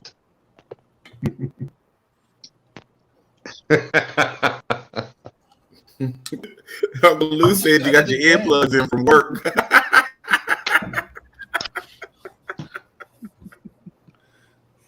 Oh, He gave. no. Hey, So I can't blame him a bit, because let me tell you something. If that'd be me, I'd have a billboard with that picture on it on every interstate around the country. I don't begrudge him. What happened? I might laugh at it, but I don't blame him. No. Creole's trying to kill everybody because every time they see that billboard, they got a drink. Yeah. In the car. Yeah. Catfish Weekly says we are drinking Dune Captain. Oh. Wow. That's what I'm talking about. Definitely, Stan. Just send hit me on Messenger. I can get that to you. Oh wow! Don't you sell those on Teespring? Hey, they're on eBay. Teespring allows for posters. Have them make a poster for you, Stan. Yeah. Hey, I didn't think about that one, Mark. I'll only take 10%. Boom, boom, bam. Joy Stewart with the $5 Budweiser and Fireball. Woo! Oh, firing up my holiday beef jerky tomorrow. Ooh. Oh, what are you making tomorrow, Mike? I got my beef jerky on the cure. I always make it during the holidays. Oh. I hadn't been able to get the meat for it because of the COVID. They stopped selling it, but they finally started selling it again. I use whole eye rounds, and they quit selling them. They said something about they couldn't sell lean beef, but they started selling it, so I can make that. Oh, I usually make it during the holidays and give all my guys at work some, and send some to my grandkids and whoever else. I used to trade Chris Flores for Hatch chilies. Oh, man. That was Nice. a good deal. And we got a bunch more people came in. There's Fish Snatcher out there. Someone say sturgeon. Oh, my. Lisa Elliott, Mrs. Catfish Instigators out there. Joyce Stewart again. Boom, boom, bam. Thank you very much for the $5. Catfish Weekly, Fishing Around Chicago with Bill. Fishing Around Chicago Bill is asking real time, who won the one worm challenge? What was the results for that? Big Mike won it with, he's the only one that caught a catfish. 60.95 pounds. Yeah. He's the only one. We got Dave Mall in the house. How you doing? Welcome, welcome. Anybody out there has any questions at all for anyone up here on panel, feel free to drop them out there. And since we got everybody up here, boom, boom, bam, Pontoon Jody with the 222 sturgeon for you, Snatcher. There we go. I don't like you anymore, Stan.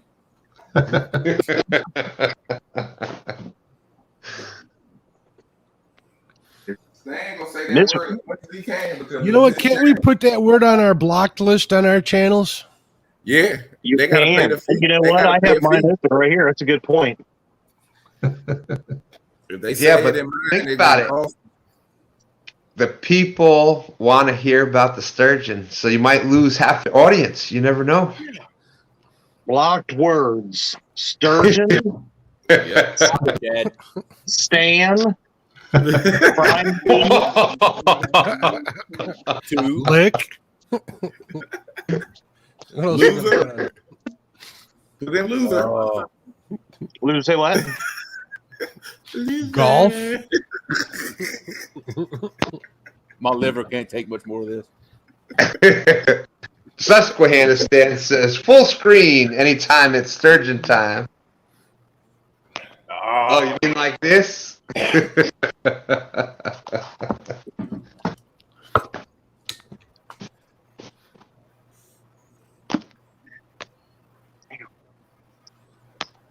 Boop. Okay, we lost Mike for a minute. He's back. So, Stan, these storms that we're going to get here tonight ain't going to impact you tomorrow, is it? They ain't coming your way, are No, they? I'm going to be actually beautiful tomorrow. I got a really good shot at it should be great weather. Tony Harrison has a serious question for the professional angler. Oh. Yeah, Oh. what do you need? What do you want to ask me? Scott Swift also had a question for you guys. All right, let me find that one too. Like two above, Stan. All right, I see it. All right, Tony, fire away with the question. Scott Swift says, "Do you fish cut bait? I'm on the lake. How do I need to do it?" Cut the bait, put it on the hook, throw it out there until you find it. I would think maybe that's a rigging question. Like what type of rigs y'all use, maybe? Cut bait, one hook. One hook, rig? or even Well- a double hook rig. I'll use them on, depending on what I'm chasing. Yeah, and Scott, it basically depends on what fish you're after. If you're after, some eater size fish or, smaller blues, channel cats, whatever, up to say, I don't know, 6 poundish or so, 7 pounds. You want to make the pieces a little bit smaller. I mean, catfish they've got that pretty wide mouth, so they can get a pretty good piece of bait in there. But again, as the temperatures and the water temperature drop down, a lot of times it's smaller baits. So what a lot of people do for cutting the bait is they'll cut the head like right behind the gills, and that'll be your head piece. And then depending on what it is, like bluegill or big shad or whatever, they'll cut body pieces, and you just slice right through it like that. If it's like, say, a bigger shad or even a big bluegill, what some people will do is you'll cut the body piece and then you'll cut that in half. So you got the top part, which is the back. I guess it would be the back of the fish, and then you've got the gut pocket of the fish. So that could be two separate pieces, but that's pretty much. You can do like Dieter does too, and just fillet both sides, use the head on there, and be done with it. Yeah, That's do a like pretty Peter does, simple not way. like Mark does. Do fillet both sides if you're going to fillet them. Fillets are awesome if you're dragging or drifting or things like that where it's moving. That fillet is an awesome piece of bait. Now he's starting talking. Well, that's because it's got a delay. Let's everybody who's monetized raise their hand. Shut up, Mark.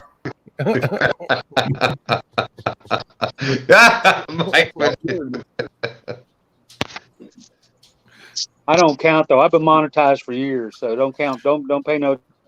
Hey, Mark. Hey, Mark. Mike got y'all all beat. Hold What's on. up? Let me get my knife. Right there. So here was the question from Tony Harrison for the professional catfish angler. John, when will an amateur fisherman know he's ready to go pro? Is it years like the NCAA? Yeah. Y'all all know that the professional part, of course, is in my head, I guess. That's where the big misconception is at. I've been fishing for 55 years. I love to catfish. I do know how to catfish. I just ain't got nothing. There ain't no catfish in these waters around here, not much. But not on the bank. Yeah, Dana corrected me. On the bank. Now I do have a boat out there. If I could get in the water, I could probably show y'all a little different thing, but then I wouldn't be able to have as much fun. All right, guys, I'm gonna back out and go back in the chat room. Mama can't hear. She wants to hear. This phone just doesn't give me enough volume to. All right, nice seeing you, Mike. Hey, Mike. So, hello, Mama. I'll be in the chat room. Hello, Mike. Hey, Mama. Chavez in the house. I'm actually going to jump out of here too, fellas. I'll probably get ready to go to bed here soon. I'm about to say it's your bedtime. Don't try to use no other excuse. The Chad is getting up early and going out to meet his dad, who is taking him out for his birthday breakfast. So, that's good. Well, try to delete that thing and fix it. I think deleting it will get you fixed. I actually sat here and I canceled it, and then I went back in and I set it up in AdSense. So I'll wait and see what happens with it. Hopefully that'll work. Okay. Hopefully that's it.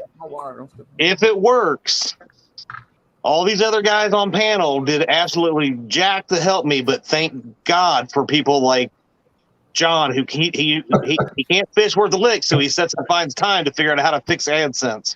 But Chad, at least I got to get some credit because I had the professional catfish angler up on the panel on my channel.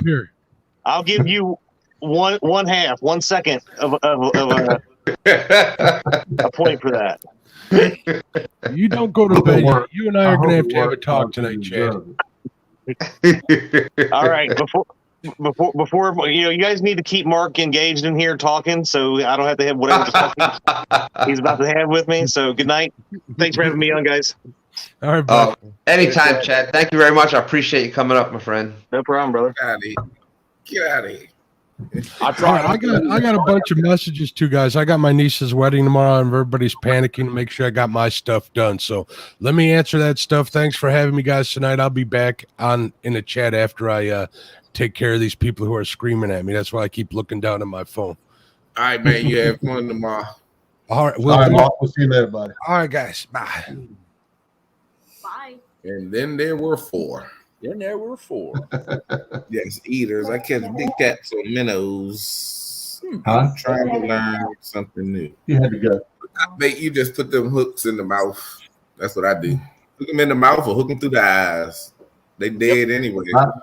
Let that blood come and get it. Brian, I'm gonna try to put that muddy river rod to the test tomorrow, buddy. Let's see what it do. And John, you're not going live. If you're not going live tomorrow, is a good time to do. Get your GoPro and do a video. That way, when you know it's cold, you can put a video out and shoot one out. I had to do it on my phone. I can't see how to work the GoPro. It's too small. One thing about the GoPro, it you don't need to touch it. Once you turn it on, GoPro start recording. And just beep beep beep. It'll start recording. Yeah. Then you say GoPro stop recording. Beep beep beep. Once it double beeps, triple beeps, or whatever, you know it stopped recording or started. Well, I might have to try that. I'm gonna have to try that. It's the 9, Voice so activation. it's got the front facing screen on it. What is it? GoPro what?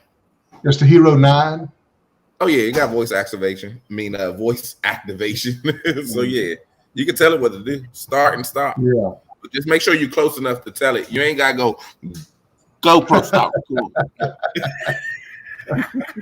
But make sure you know your rods are in view for the takedown. So if it does do the takedown, it got it, and then it got you, and then boom, you good to go. Yeah, I may try that. Stop recording, and if it don't stop recording, that's just something that you just gotta edit out when you get home. If it keeps recording, don't use the battery. Use an external battery pack. Take the battery out and use one of these and hook it up to. Yeah, that way when it's recording, when it's recording, it doesn't take a lot. But if you leave it on here and leave it on record, it'll burn this up, your battery up, and it be hot, and then you ain't gonna get nothing. The battery on a GoPro burns so fast. I've never used it. I had an 8 and a 9, and I'd never used neither one of them. I gave the 8 to Isabella and James, and I still got the 9. I'm gonna see if I can use that. Yeah, use that one, and it definitely will. It'll do what you wanted to do, and it's voice activated. So Well, that'd be good then. Yeah, that'd be good. I like to try that. Just make sure that once you say GoPro start recording, you'll hear it go beep, beep, beep, beep, beep. Yeah. And you know it's recording. Then you say GoPro stop recording. Sometimes you gotta get a little closer because sometimes it is technology, so it don't act the way you want it all the time. Once it stops, you'll do the same thing. Beep, beep, beep, beep, beep, and it'll stop recording. Okay. And John, if you got any questions with that, just call us because Stan 3 is using the he knows about the talking to it. I don't know. Doesn't recognize my voice, I guess. Yeah. I'm gonna try that tomorrow. I'm gonna try that. Ron is talking about my GoPro just turned Plug that battery thing in then so it'll be charged. Did anybody else have the Google commercials for the Google Assistant when it's been saying Google whatever and their phone started doing something? That's been happening. I don't have it on my phone. Yeah, mine does it in the house. We have those Amazon Echoes, and every time the commercial comes on that says, "Hey Alexa," they all light up in the house. Every time. Mo Barrett's out there. How you going? We got 69 awesome people still watching. Thank you all very much. Comment ça va, mon cher?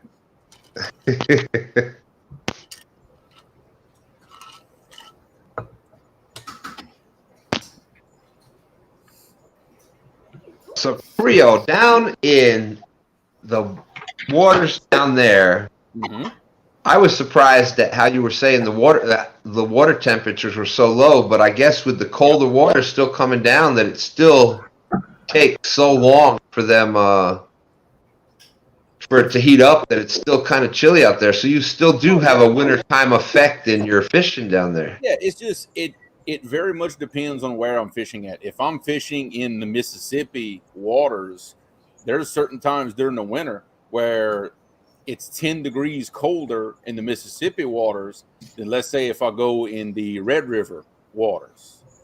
They'll always be warmer. All that cold water is just getting piped straight down to me. Let's say from Mark's area, it only takes that water about 2 weeks to get down to me.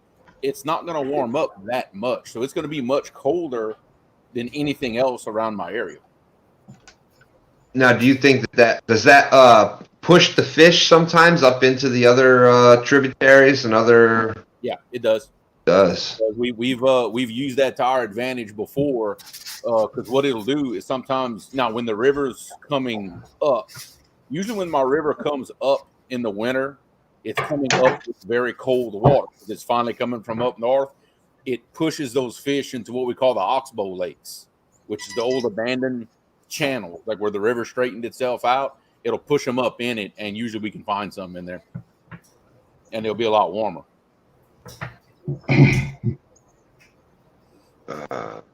Let's see. I'm trying to catch up with chat out here.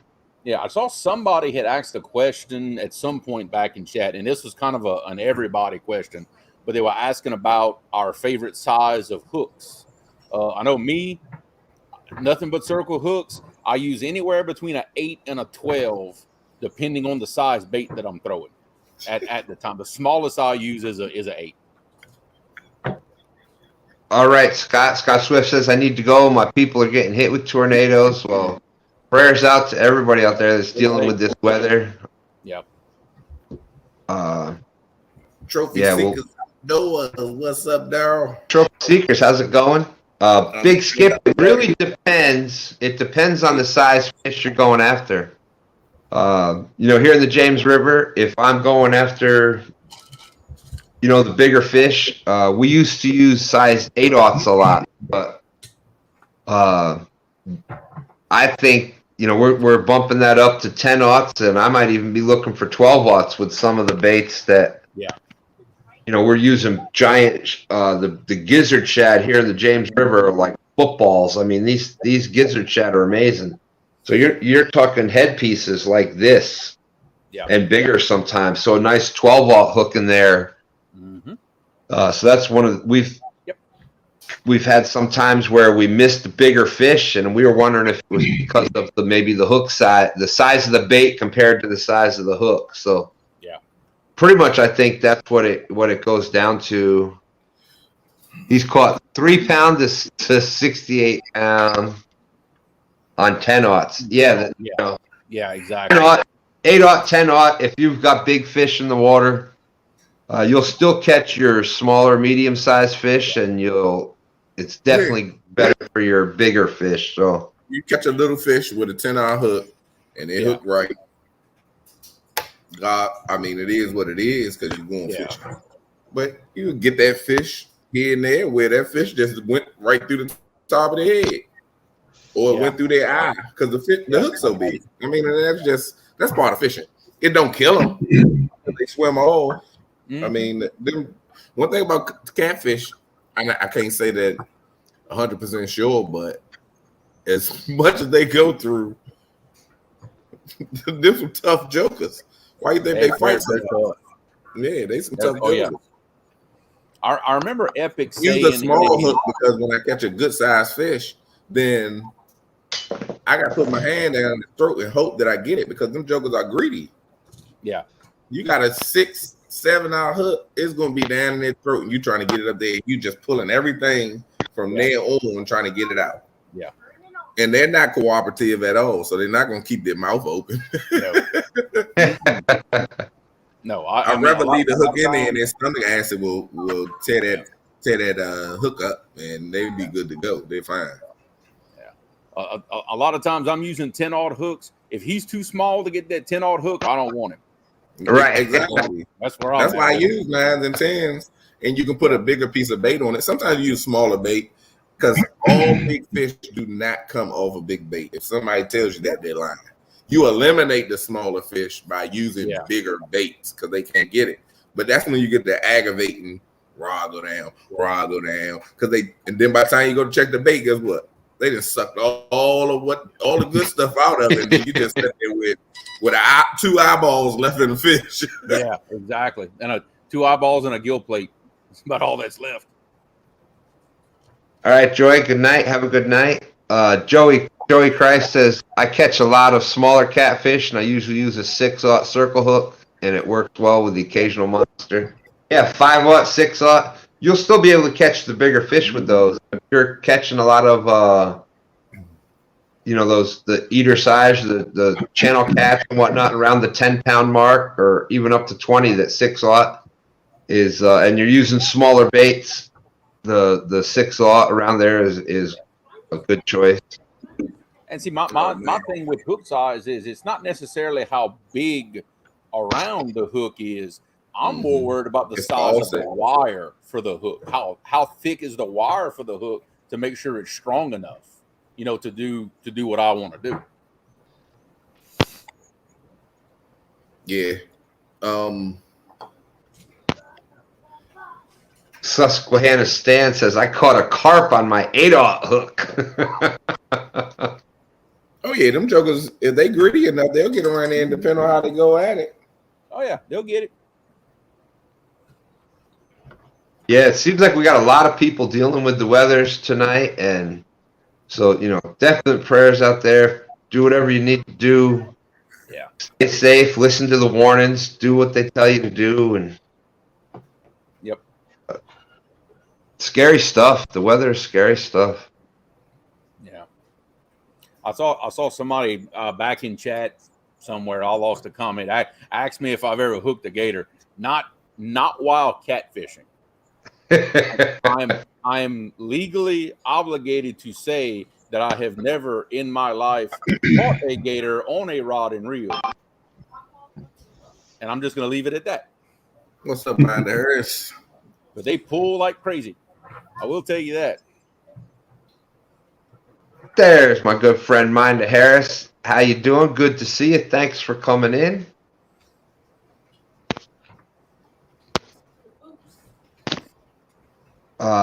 I will say, real-time catfishing, he dropped a link, or not a link, he dropped a video about the takedown tower.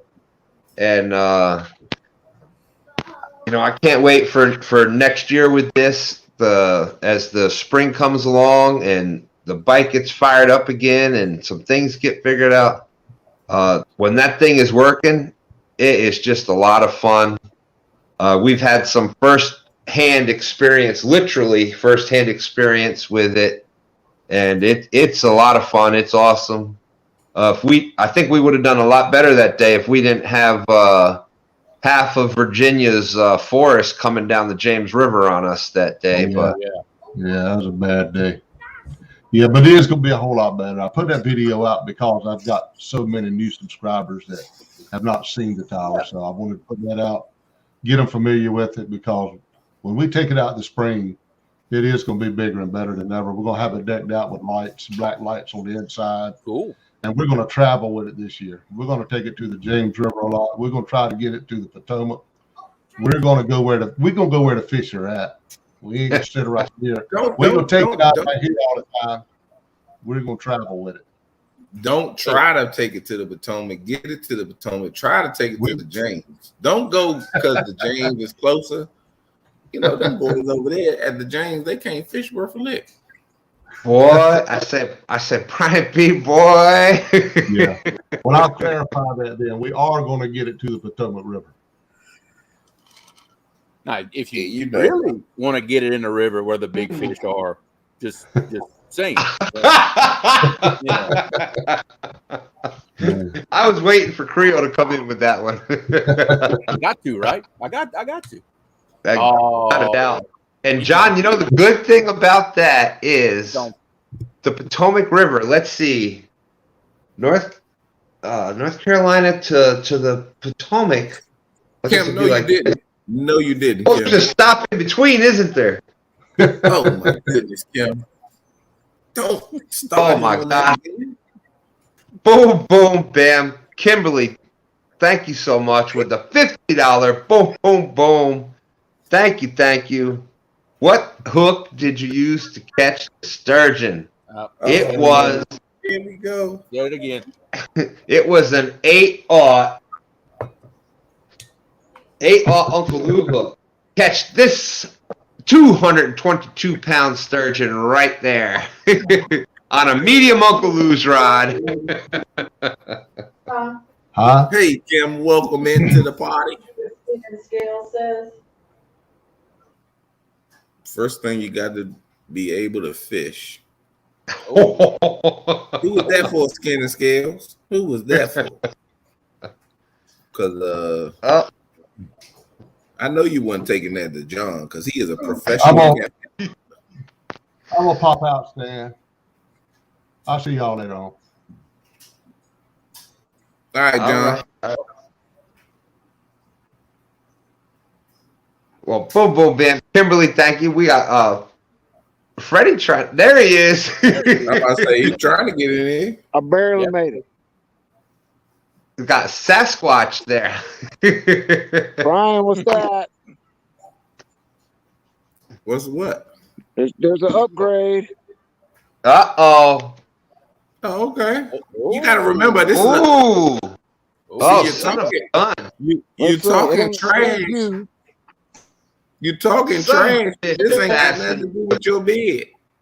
Boom, boom, bam. 222 saying, love you guys. Well, Sunfish Assassin, thank you so much for support out there. I see it there. I see the hate. I see the hating going on because his He froze up. PB It looked like he had something is good. like 14, 24 pounds. And he can't even show the fish because he ain't got no service. Oh, the boy man. can't live stream worth a lick. Central Valley Adventures, going back to the 90s movies. So 1, 2, Freddy's coming for you. Oh, yeah. Who can forget remember, those Freddy Krueger movies? I think he got to remember, he out there now constantly. It's going to get colder there before it get colder here. When it's freezing outside, it's going to be semi-good out here where I can go out. I haven't been out. I haven't been out. Today was my first time going out by myself and just literally go out and bank fish. Yeah. I know, Dar. They coming. And he let that dang Freddy up here. Just stay tuned. Come on. Stay tuned. Oh, we lost Freddy before we could see what size it was. Told you. It was pretty. It was like a nice size. Yeah. I mean, look. We'll see it on the board. I'm gonna say upper 20s, upper 20 pounder. I'll say, just guessing. It might be. Sound like a robot. 24. His PB was a 24. Okay. Hey, you're back, Freddy. Sound So like a robot. Did you get to measure it yet? Did you get the link yet? 31. 31. I was going to say about 30 pounds or 30 inches. Oh, well, hell. You still behind. That's about a 11-inch upgrade. So nice. And I just missed 2 more while I was trying to get that one in. Oh, those don't count. That don't count if you miss them. Yeah. But if you miss them, you can go to the city were big, you know? Because if you miss them, you ain't got them.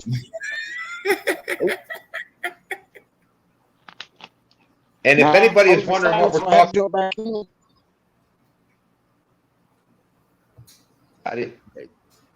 if anybody wants to check out the pictures, I got the link out in the description. It's the month-long bank tournament. The Do You Has What It Takes from the bank on Fishing Chaos. All you got to do is hit that link, and it'll take you right to the tournament page. Cool. So his was 30. So with biggest fish, he would be. They ain't even as long as fish. I thought he had upgraded. But no, he said it was an 11-inch upgrade, whatever he had. It probably for his top 5 fish, but it ain't his biggest fish. Okay. Yeah, he upgraded his smallest. He upgraded the smallest fish. I got you. Well, hey, because I'm like, what? And I'm looking. I'm like, no. You got a 30. He got a 33.5-inch fish. Okay. But he had with that 30, give him 11 more. He'll put him at 140. It'll put him at 144. Okay. Right now, I'm only at 91. Yeah. Now, I'm not good with the length. Yet. Yeah, I'm not good with the length thing. Like a 32-inch fish is what, 20 pounds? 18, 20 It depends. pounds? You got to do the length and the girth to get it. Yeah. I don't do that. They just go off a straight length. Yeah. I don't even get it. Yeah. Unless it's a good fish, then I'm going to throw the scale on to see the weight. Yeah. Oh, yeah. Well, outside of that, then I'm just going to do the length for the tournament. But I'm going to go and get I'm going to go on the boat and get that juju off of me and then go back to the bank. Because I think we got a lot of juju going on right here. I don't know where it came from, but I'm going to go on the boat, get that juju off, and then come back and go to the bank.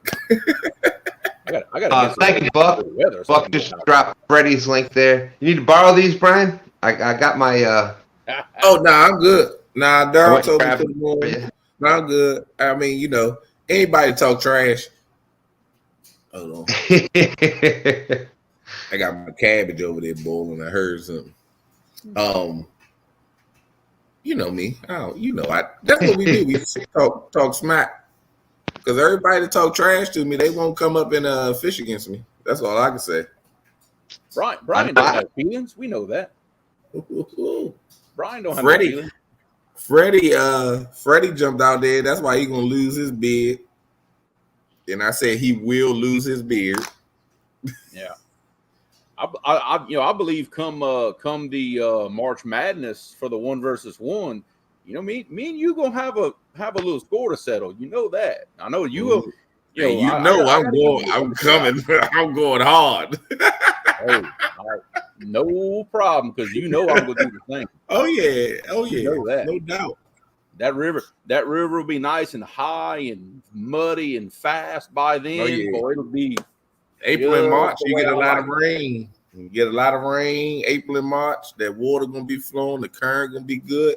It should be good for both of us. Yeah. Oh yeah. Me, honestly, I don't care who get in. They can't stand between me and you. Because I'm gonna make it my destiny to get back to you. Now, you just gotta make your destiny to get back to me.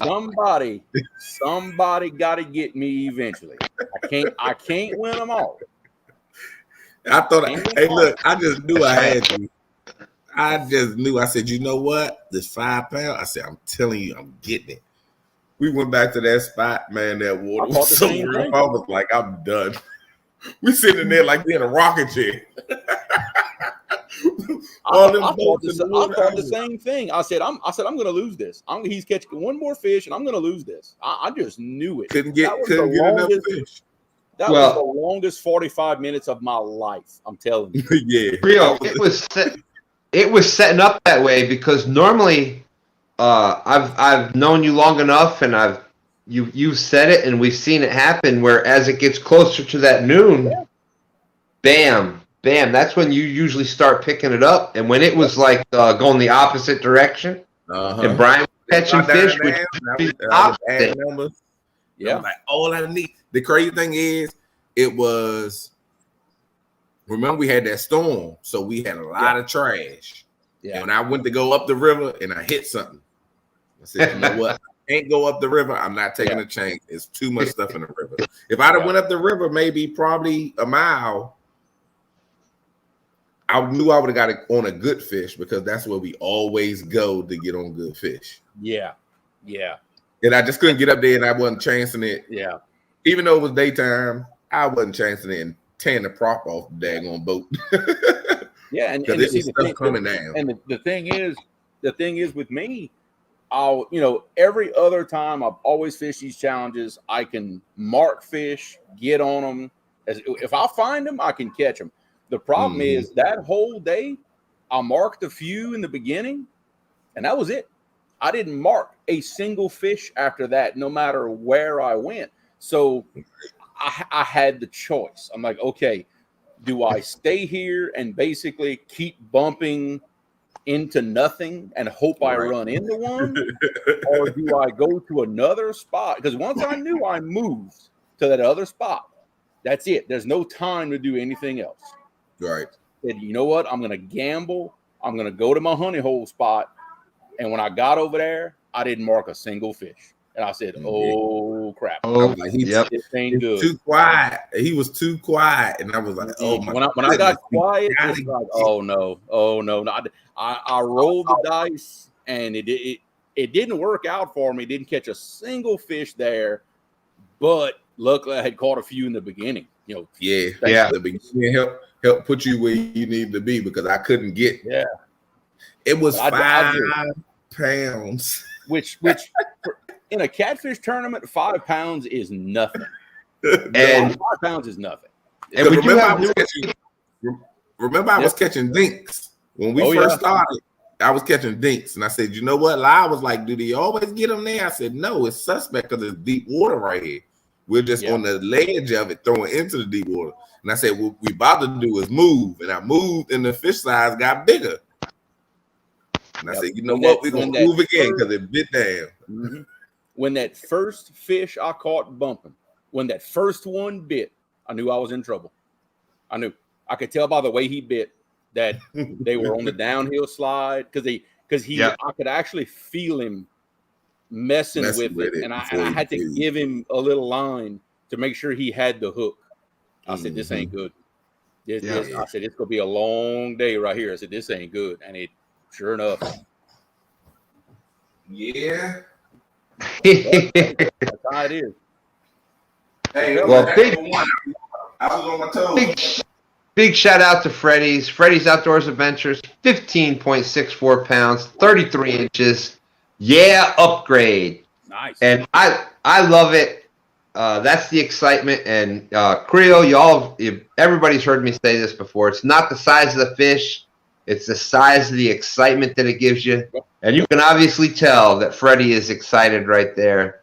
I love it. I love that he was at 16 spots, multiple lives before he caught even one catfish. And now he put things together, and that's multiple 30+ inch fish that he's caught. Yep. That's what it's all about. And we've talked about when we had our bank to boat show, Creole, we talked about that a lot. Putting time on the water, figuring things out, and that's just the perfect demonstration of that right there. So yeah. Now you remember what Epic called that. Epic called that catfishing by attrition. Yeah. Fishing by attrition. Yeah. Grinding till you make something happen. That's what he called that. Yep. And honestly, I'm a lot like that. I learn more from the trips where I don't catch something. Yeah. Than I do from the trips where I do catch something. I don't. The ones I learn the most is when I struggle, then finally get that first one. Then it's like all comes together. Like, oh, okay, all right, I see what's going on now. Yep, that first one's always a good one, and it's more exciting the longer it's gone since you've caught the last fish. Buck Williams says, "This is YouTube first. Stan couldn't get a word into the conversation." Hey, well, they were. I was honored to be co-hosting that with Mark when y'all were doing that championship. I had a blast. You know me, Creole. If I'm not fishing, my next favorite thing is to be talking about fishing. And especially when two of my good brothers, two of my friends are out there live going against each other. I had a blast up there with Mark. And that was a good day. It was. God, it was exciting from the start to the end. For those that don't know what we're talking about, you check out Catfish channel. Yeah, it was exciting from the start to the end. It was informational. It was entertaining. The excitement was there. There was never, sometimes you'll have the tournaments and you can see that one person is just running away with it. And it's like, okay. But it was just back and forth, and it was a lot of fun. You ain't had to bring up the tournament when I was going against Chad.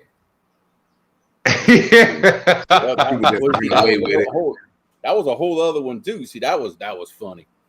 That like the tournament. It went funny together, and when we agreed to the rules, I said, you know what? This is what I'm gonna do. I'm gonna go where I go multiple fish. You can catch a big one anyway. Yeah, big one, lively. It usually comes.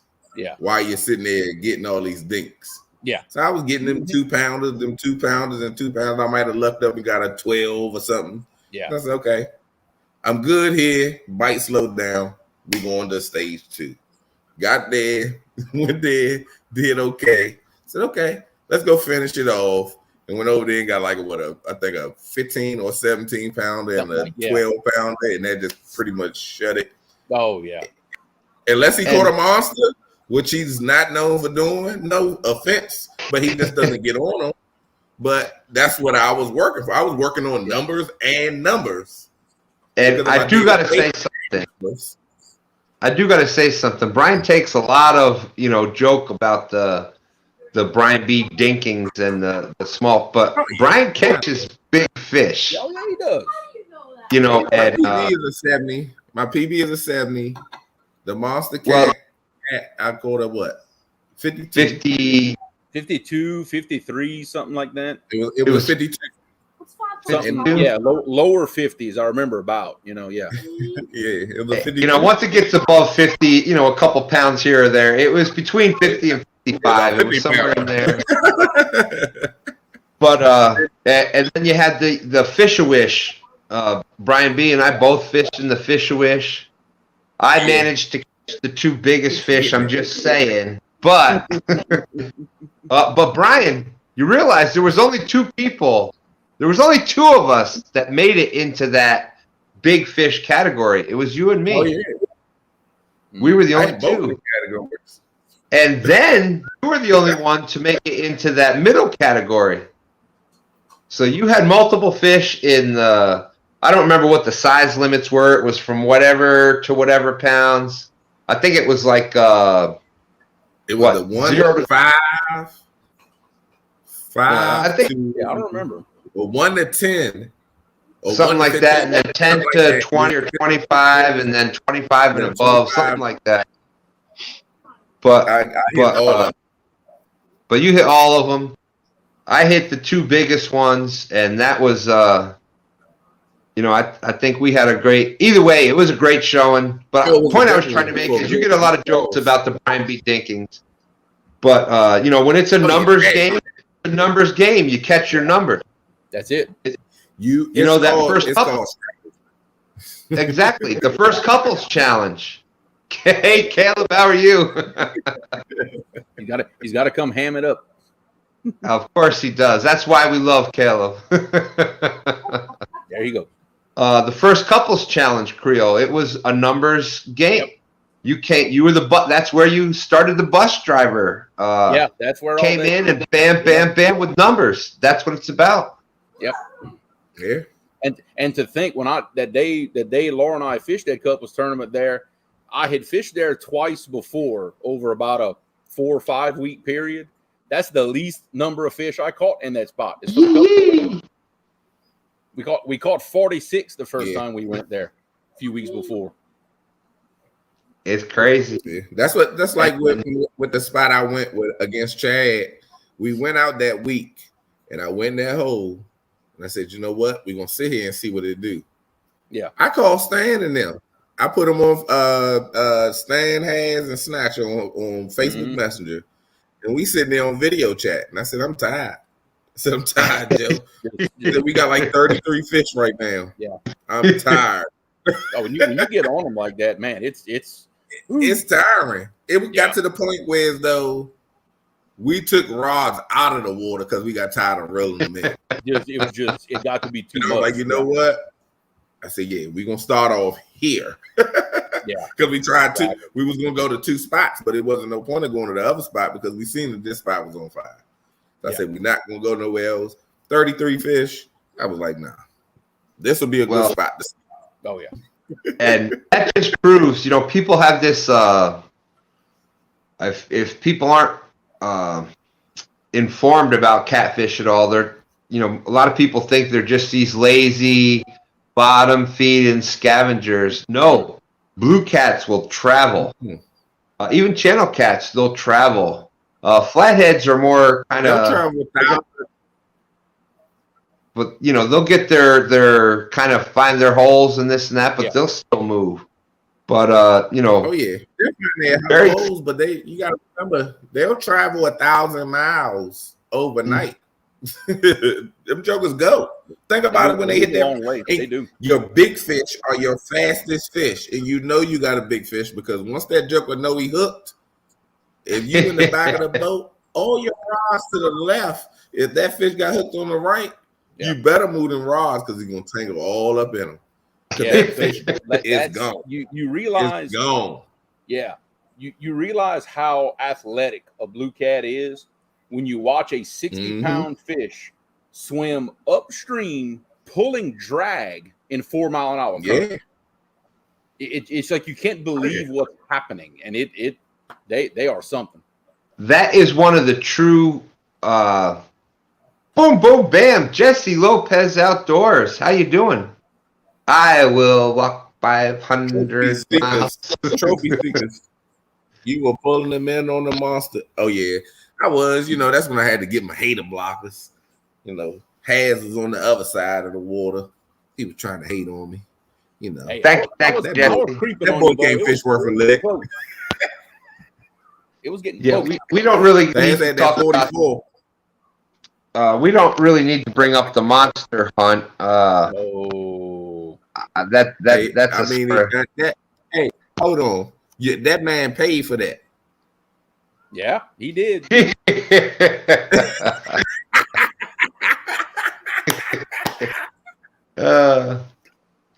Yeah, it was definitely a good tournament because every time they said fish on, they was playing and being funny. I just knew that they had a good one on. I was like, God dang it, I knew this was going to be the one to get me. Rio got quiet, and then later on, his bike turned on, and our bike kind of like turned off, and I was like, "Oh Lord, here it go." And he got a good one towards the end. I said, that last one that bit, I thought that was the one. I really did. I did too. He took that Uncle Lou rod and folded it in half. I said, "This is it. It's my big one right here." He hit like a 70-pounder. He did. And when you say, "Oh, this is a good one," "Oh, this is a good one," you put it in the net and dropped it down. I was like, "Oh man." I said, this joker might got it. I'm sitting there quiet like this. And Brian, he hit a bar. Well, we call them bar fish, but a white bass. He hit a bar fish head the size of my two fists put together. I remember you saying it hit that big bait. It hit the head. Railed that rod. I'm sitting there quiet. I'm sitting there like, no, this joker didn't just. It's a shame. It's a shame it was so dark. It's a shame it was so dark because besides like some really good suspended takedowns that I've had over the years, that's one of the most violent takedowns I've ever seen on one of my rods. Right. Like that 52 did not do anything. Yeah. Other than what it did was it showed you signs of a big fish, but the initial hit was a boop and it let up. Mm-hmm. And then you can see the line moving. Yeah. And then it just went, and the rod went down, and it just taking off with it. Yeah. Yeah, he was taking off with it, but he wasn't going fast. He was just swimming. And he felt that hook in his mouth. Oh man, that joker went side to side. Everything. I'm like, I'm on mute. And I'm sitting there yelling, and I'm not thinking about to take the camera from behind me because I'm sitting here with the rod, and I knew it was because I could see the line going. Like, oh my goodness. I'm sitting here like, I'm thinking Kevin got me muted. Yeah. I had myself muted. Yeah. I was like, oh dang. I did the exact same thing in the 1-versus-1 when I caught that 61. I'm sitting back, turning my head, hollering at the camera. I had muted myself. Right. You know? Had so much going on, I didn't remember. Yeah. But them big fish, they always, I know. They can hit it all they want. A lot of fish hit the rod, bend it over. You look at your line and see how it's moving, or you look at that takedown, and when that joke go like this and just start pulling drag, you know it's a big fish. I love a slow takedown and watch that line going here or there, and then I usually set my drag pretty much tight, but tight enough.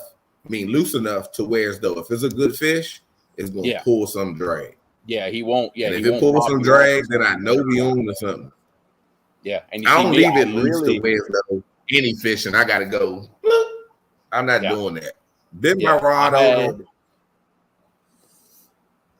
I see on that one, I had my drag tightened a little more than I usually like it, and my rod holder rack sticks up 20 inches from the top of my gunnels on my boat. And then I have 8-inch tall monster rod holders. Okay. That rod was sitting in the 33 position. And it took that rod down so hard that the tip of that Uncle Lou rod was below my gunnel of my boat. It pulled it. Oh yeah, that hard, like where I thought it was going to break the rod. She bent it down. Yeah. Oh yeah, she took it down. I said that's promise you that's one of the most aggressive takedowns that I've ever seen, and I can't get footage of it because it was dark. You couldn't see the rod. Well, y'all couldn't see it on camera. I could, but nobody else could. We heard you. We heard you. Because when you say, "Oh, get it," and I'm sitting there like, "No, he not. No, he not." I, the way it hit, I said, "This is a boat record right here. This is it." Man. Exactly. Yeah, Daryl. I don't do the once it pull drag. I know they hook. I don't set my drag to where as though they can take my bait and run. Yeah, they're gonna get themselves hooked. My rod bends over, folds over, they're hooked. I'm not waiting on a tap and then I'm gonna try to set the hook. I'm just not one of them fishermen that try to set the hook. I'll wait till the rod bend over. That's just how my father told me. I'm not gonna keep jumping up. Hooks, you don't set the hook with circle hooks. That's the point of them. So out his mouth. Yeah, exactly. To let him load up, and if something happens, he don't want to load the rod all the way. Reel down on him. You know, you load the rod, but you don't want to jerk it. Oh yeah, nah. I'll get that rod, I'll feel it, and then I'm reeling in. Keep my line tight. One thing I've learned: keep your line tight, because if you don't, they'll find a way to get off. But like a dude told me when I first started, he said that fish got off because you let that line loose and you wasn't reeling fast enough to keep it tight, and he was swimming at you. Yeah. He said you got to remember these fish ain't stupid. They got that big for a reason. Don't think you're the first one that got a hook onto them. Yeah, all they know is they get you hung up, and they got to get it out.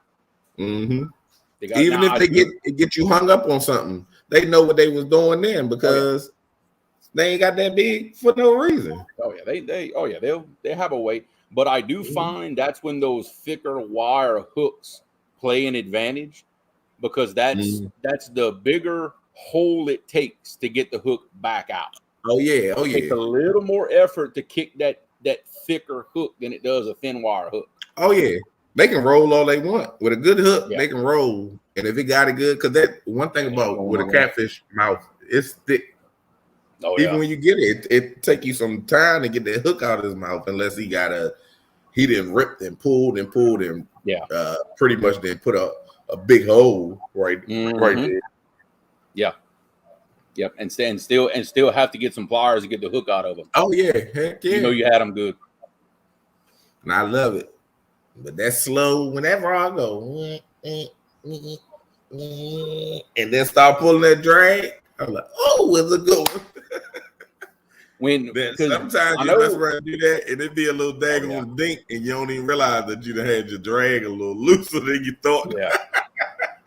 I know mine are like that, and I don't know how everybody else's is, but my rods on a really, really hard takedown, they make this noise in those monster rod holders.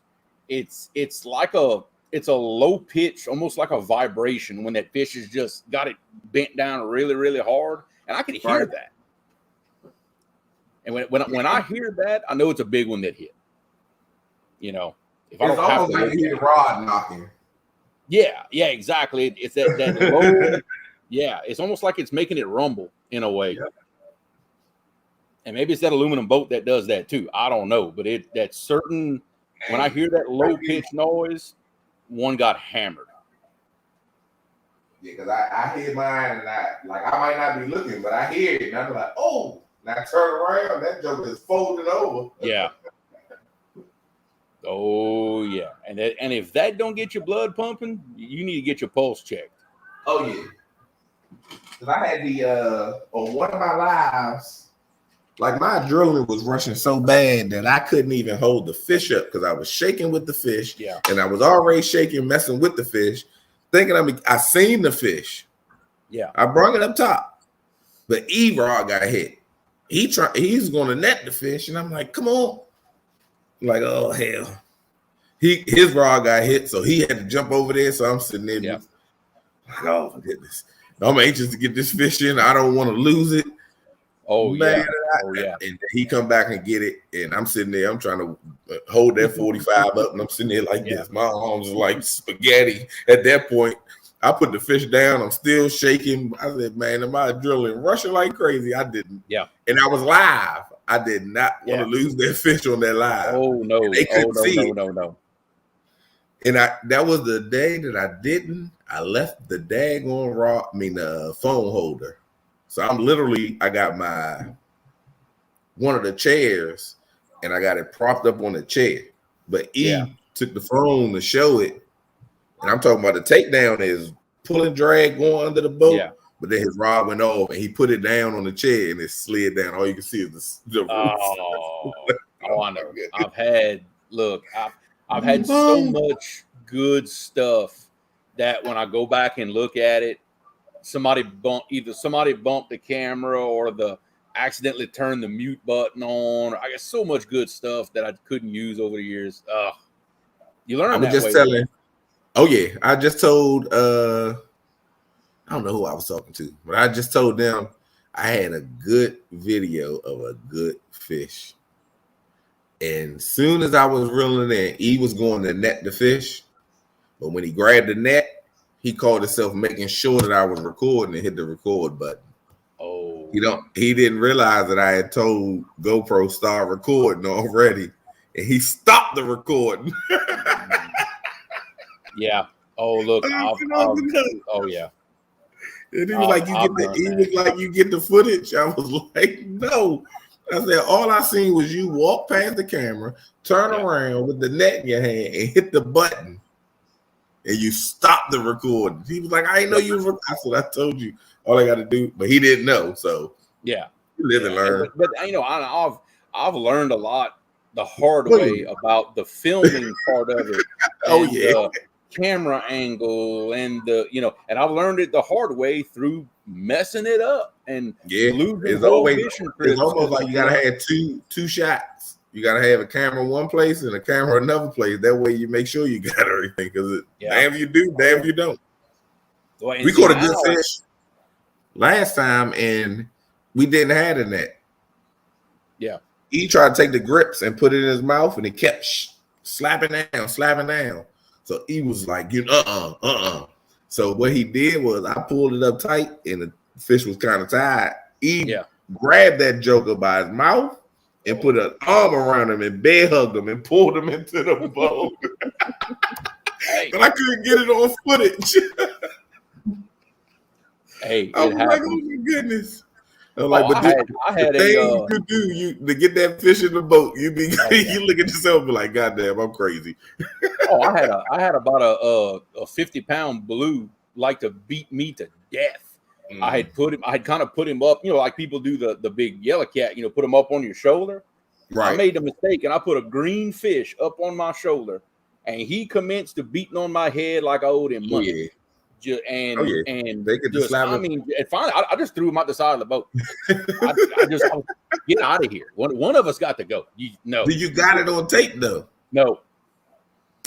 See, I didn't get the footage of it. That was 2 years. It was 2 years ago that happened. I just started like the channel, right? And I looked back, and my camera battery had died before that ever happened. I was like, oh man.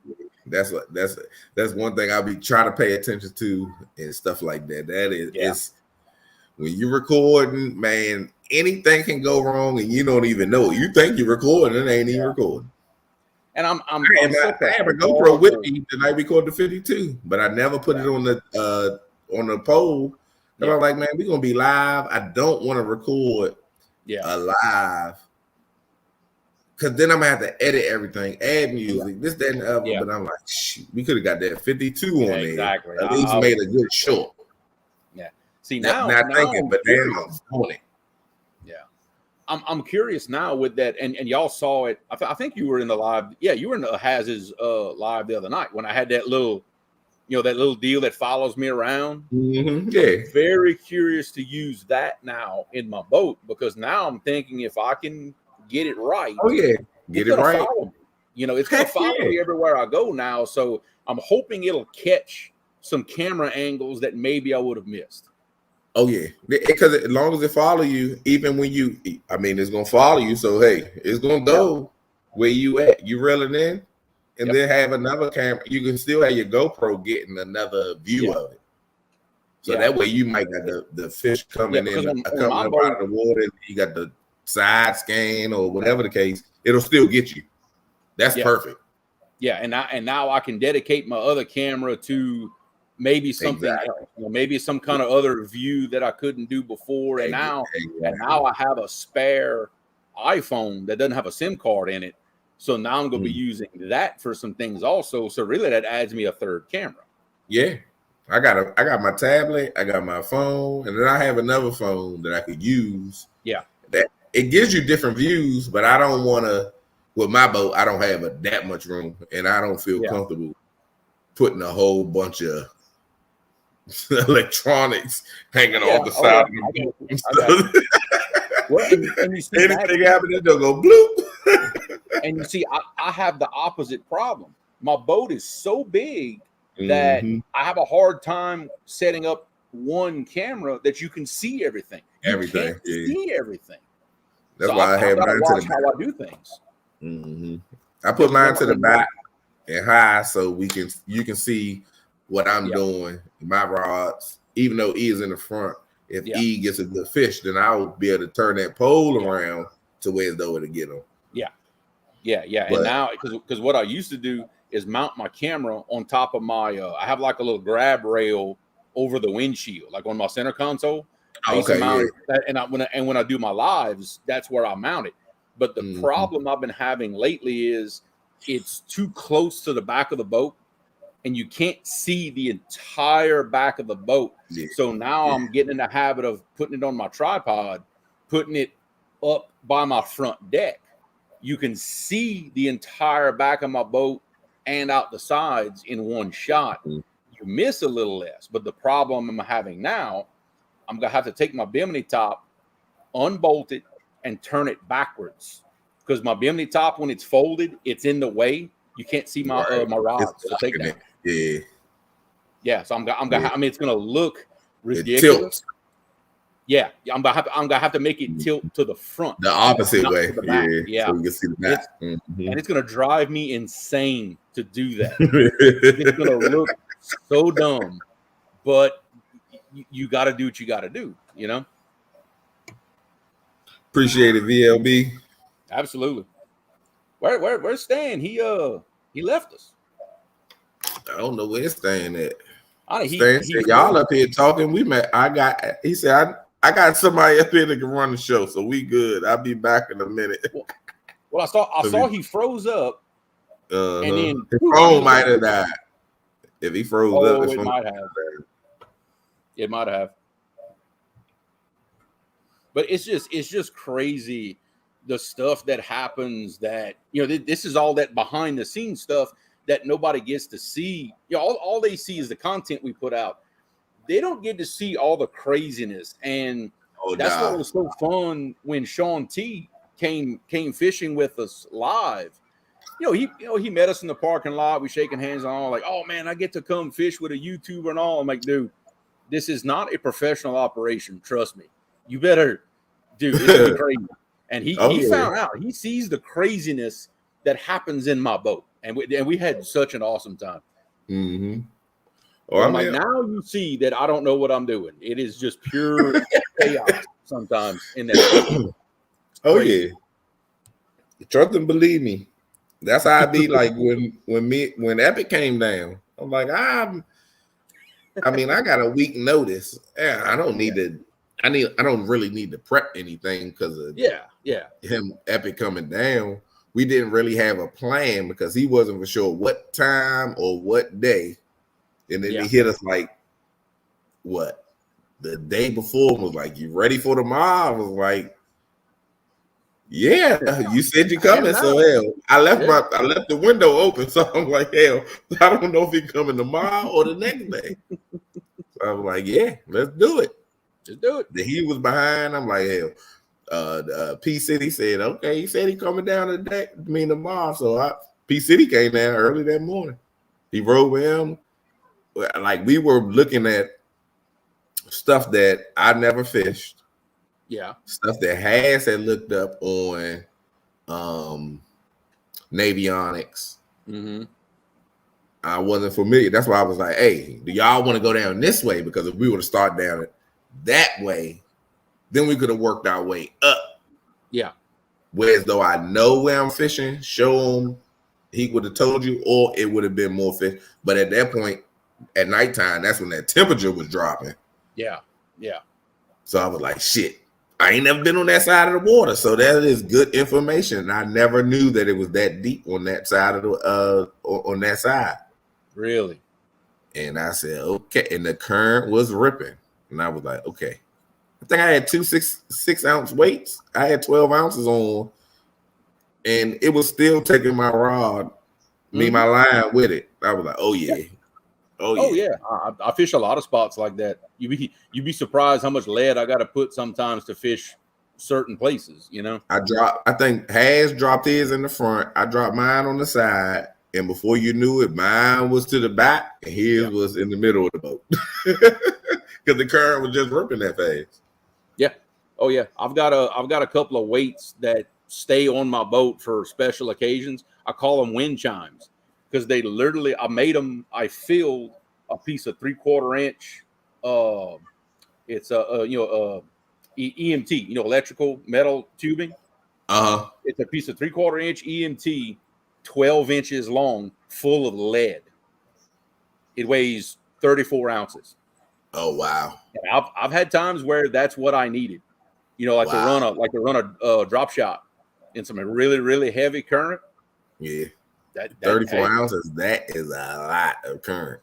The only rods I have that'll hang those weights and not be really overloaded. I have some Big Cat Fever heavy actions.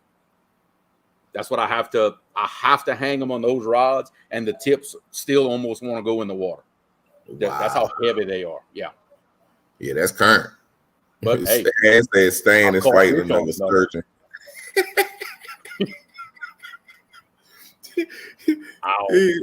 I hope not. Yeah, no kidding. No.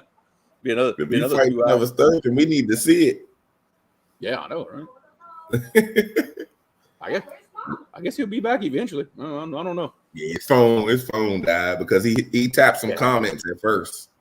Yeah, and then his screen went out. And then he dropped off all the way. Yeah. She went to bed. Okay. No crappy day. He ain't fall asleep. Stan don't do that. No, I don't know when he sleeps. If he does, I don't know. He sleep, but he sleep. He sleep with there you go. There he is. Boom, boom, bam. There he is. With your phone went dead. What I need is a recommendation from somebody for a battery pack. No, battery packs, I'm good.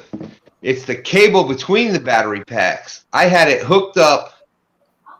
I had my phone hooked up to a, you need the cables to go, the charging cable. Just order these thing. Hold on, let me show you so you can see what they are. Oh shoot, I'm not like okay.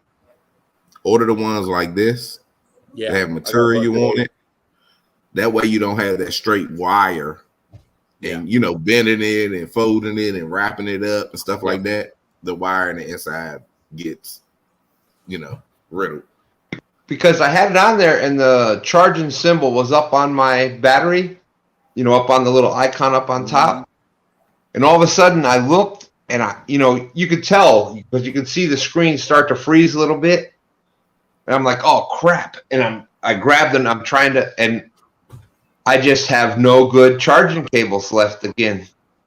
I go through them. I mean, I know for some reason for the iPhones, you got to get the good quality cables. Them cheap ones, they don't last. I got a 10-foot cable from Marshall's. I've been using that cable for 2 years. I put it in my room. Wow. I got like a what's that with the multiple plugs on it? Yeah. Where you can plug like 7 things into it. I got that in between my bed and my nightstand. Yeah, exactly. Surge protector. Yeah. And I put that there, and I got a like I might run it behind the headboard and run it up and put it on the other side of the bed. I might have it on my side of the bed, and no issues. 2 years, and it probably cost me $12. 10-foot cable. Wow. Yeah. And Van is saying the pilot truck stops. So yeah, my phone died. My tablet was still going, but I don't. I guess I probably could have done that, but I was running around trying to find. I finally found another cable and got my phone plugged back in. Man, oh man, I got battery packs. I got multiple battery packs and whatnot, and I could have even done the extension cord but I didn't have the cord that goes from the from the phone. I go through them like crazy. So Van's saying check the pilot. That's a good. Yeah, What phone you got? I'm an Android. What phone though? Mine's a Moto Z4. I'm about to get a new one. I was trying to wait for it, the Verizon. And when I talked to the dude on Verizon, he was saying to wait for Black Friday. And that wasn't. They didn't have anything good on Black Friday. So what's your battery end look like? Show me what your charger look like that you plug in the phone. Oh, it's that. It's the oval one. Hold on. Not the USB part, the one that goes into the phone. Yeah. It's That's a USB-C, right? Yeah, C, I think. Yeah, Yep. USB-C. It's an oval. It's a straight. It's an oval. Yeah. It doesn't have the one flat side. Yeah. So what you want to order is the you want to use that. You want to order that charger cord, but you want it braided. Yeah. That way it's protected. That way it won't bend or anything and mess up the wires in the inside. Yeah, because I go through these. I probably go through a charging cable probably weekly or every 2 weeks. I'm going through another. Oh yeah, because you always got your phone turned somewhere or different ways and make sure that it is good. Yep. And charging. So you could be extending the wire that's in the inside of that cable more than it should be. So it just they go out. Yeah, Van's saying USB-C cable. Yep. Yeah. What the what? And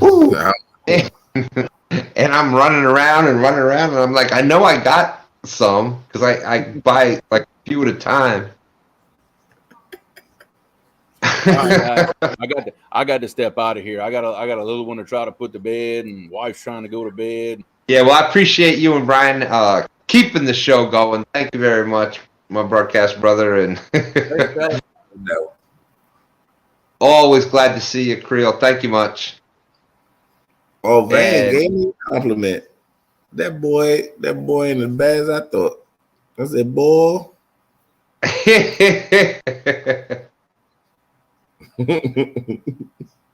Yeah, so that's what I need is I go through them like crazy. So that I gotta find one that actually works. And yeah, they just need the braided one. I believe in them because they seem to last longer than the regular, charger that they give you. I don't have no issues. We still got 32 awesome people watching. We're probably going to jump out of here too. I appreciate everybody hanging in. Crappy Day said maybe Stan fell asleep. Nope. No, it definitely not it. If there's a live, I'm live. But who is live? Appreciate everybody being in here. Awesome. We had a great night. I was good to see you and Creel talking there. When I was running around I could hear some of it, and Oh yeah, Looking forward to that rematch this March. I think we're going to see some awesome things on the 1v1, the March Madness thing that Mark's got going on. Oh yeah, Mike Costello was live right now. Oh, is he good? Dash is live right now. Both of them out fishing.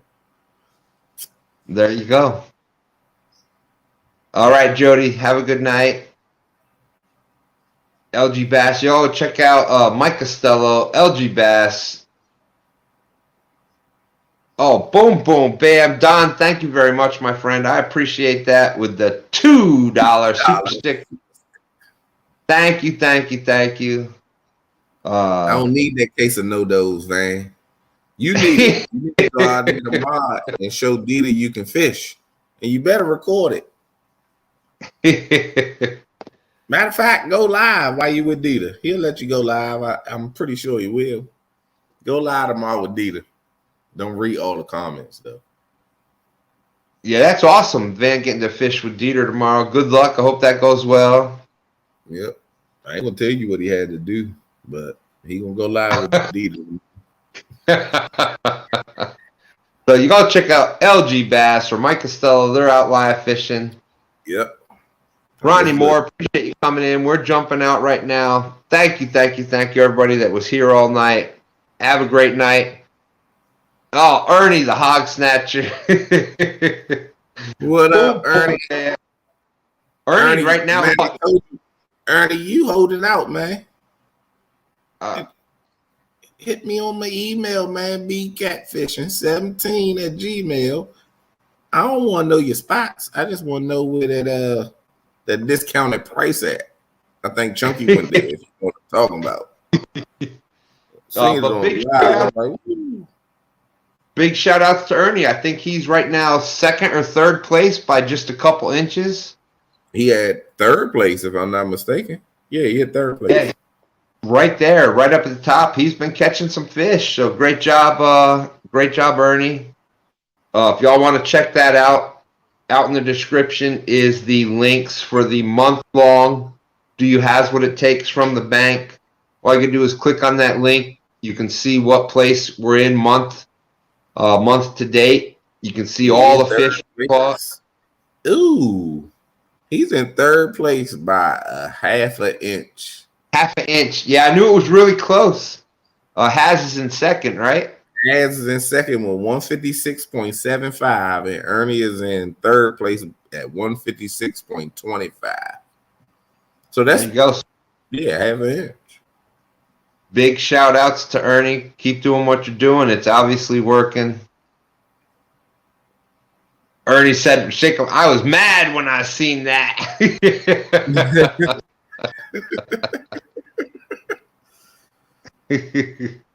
So, but anyways, we're jumping out here.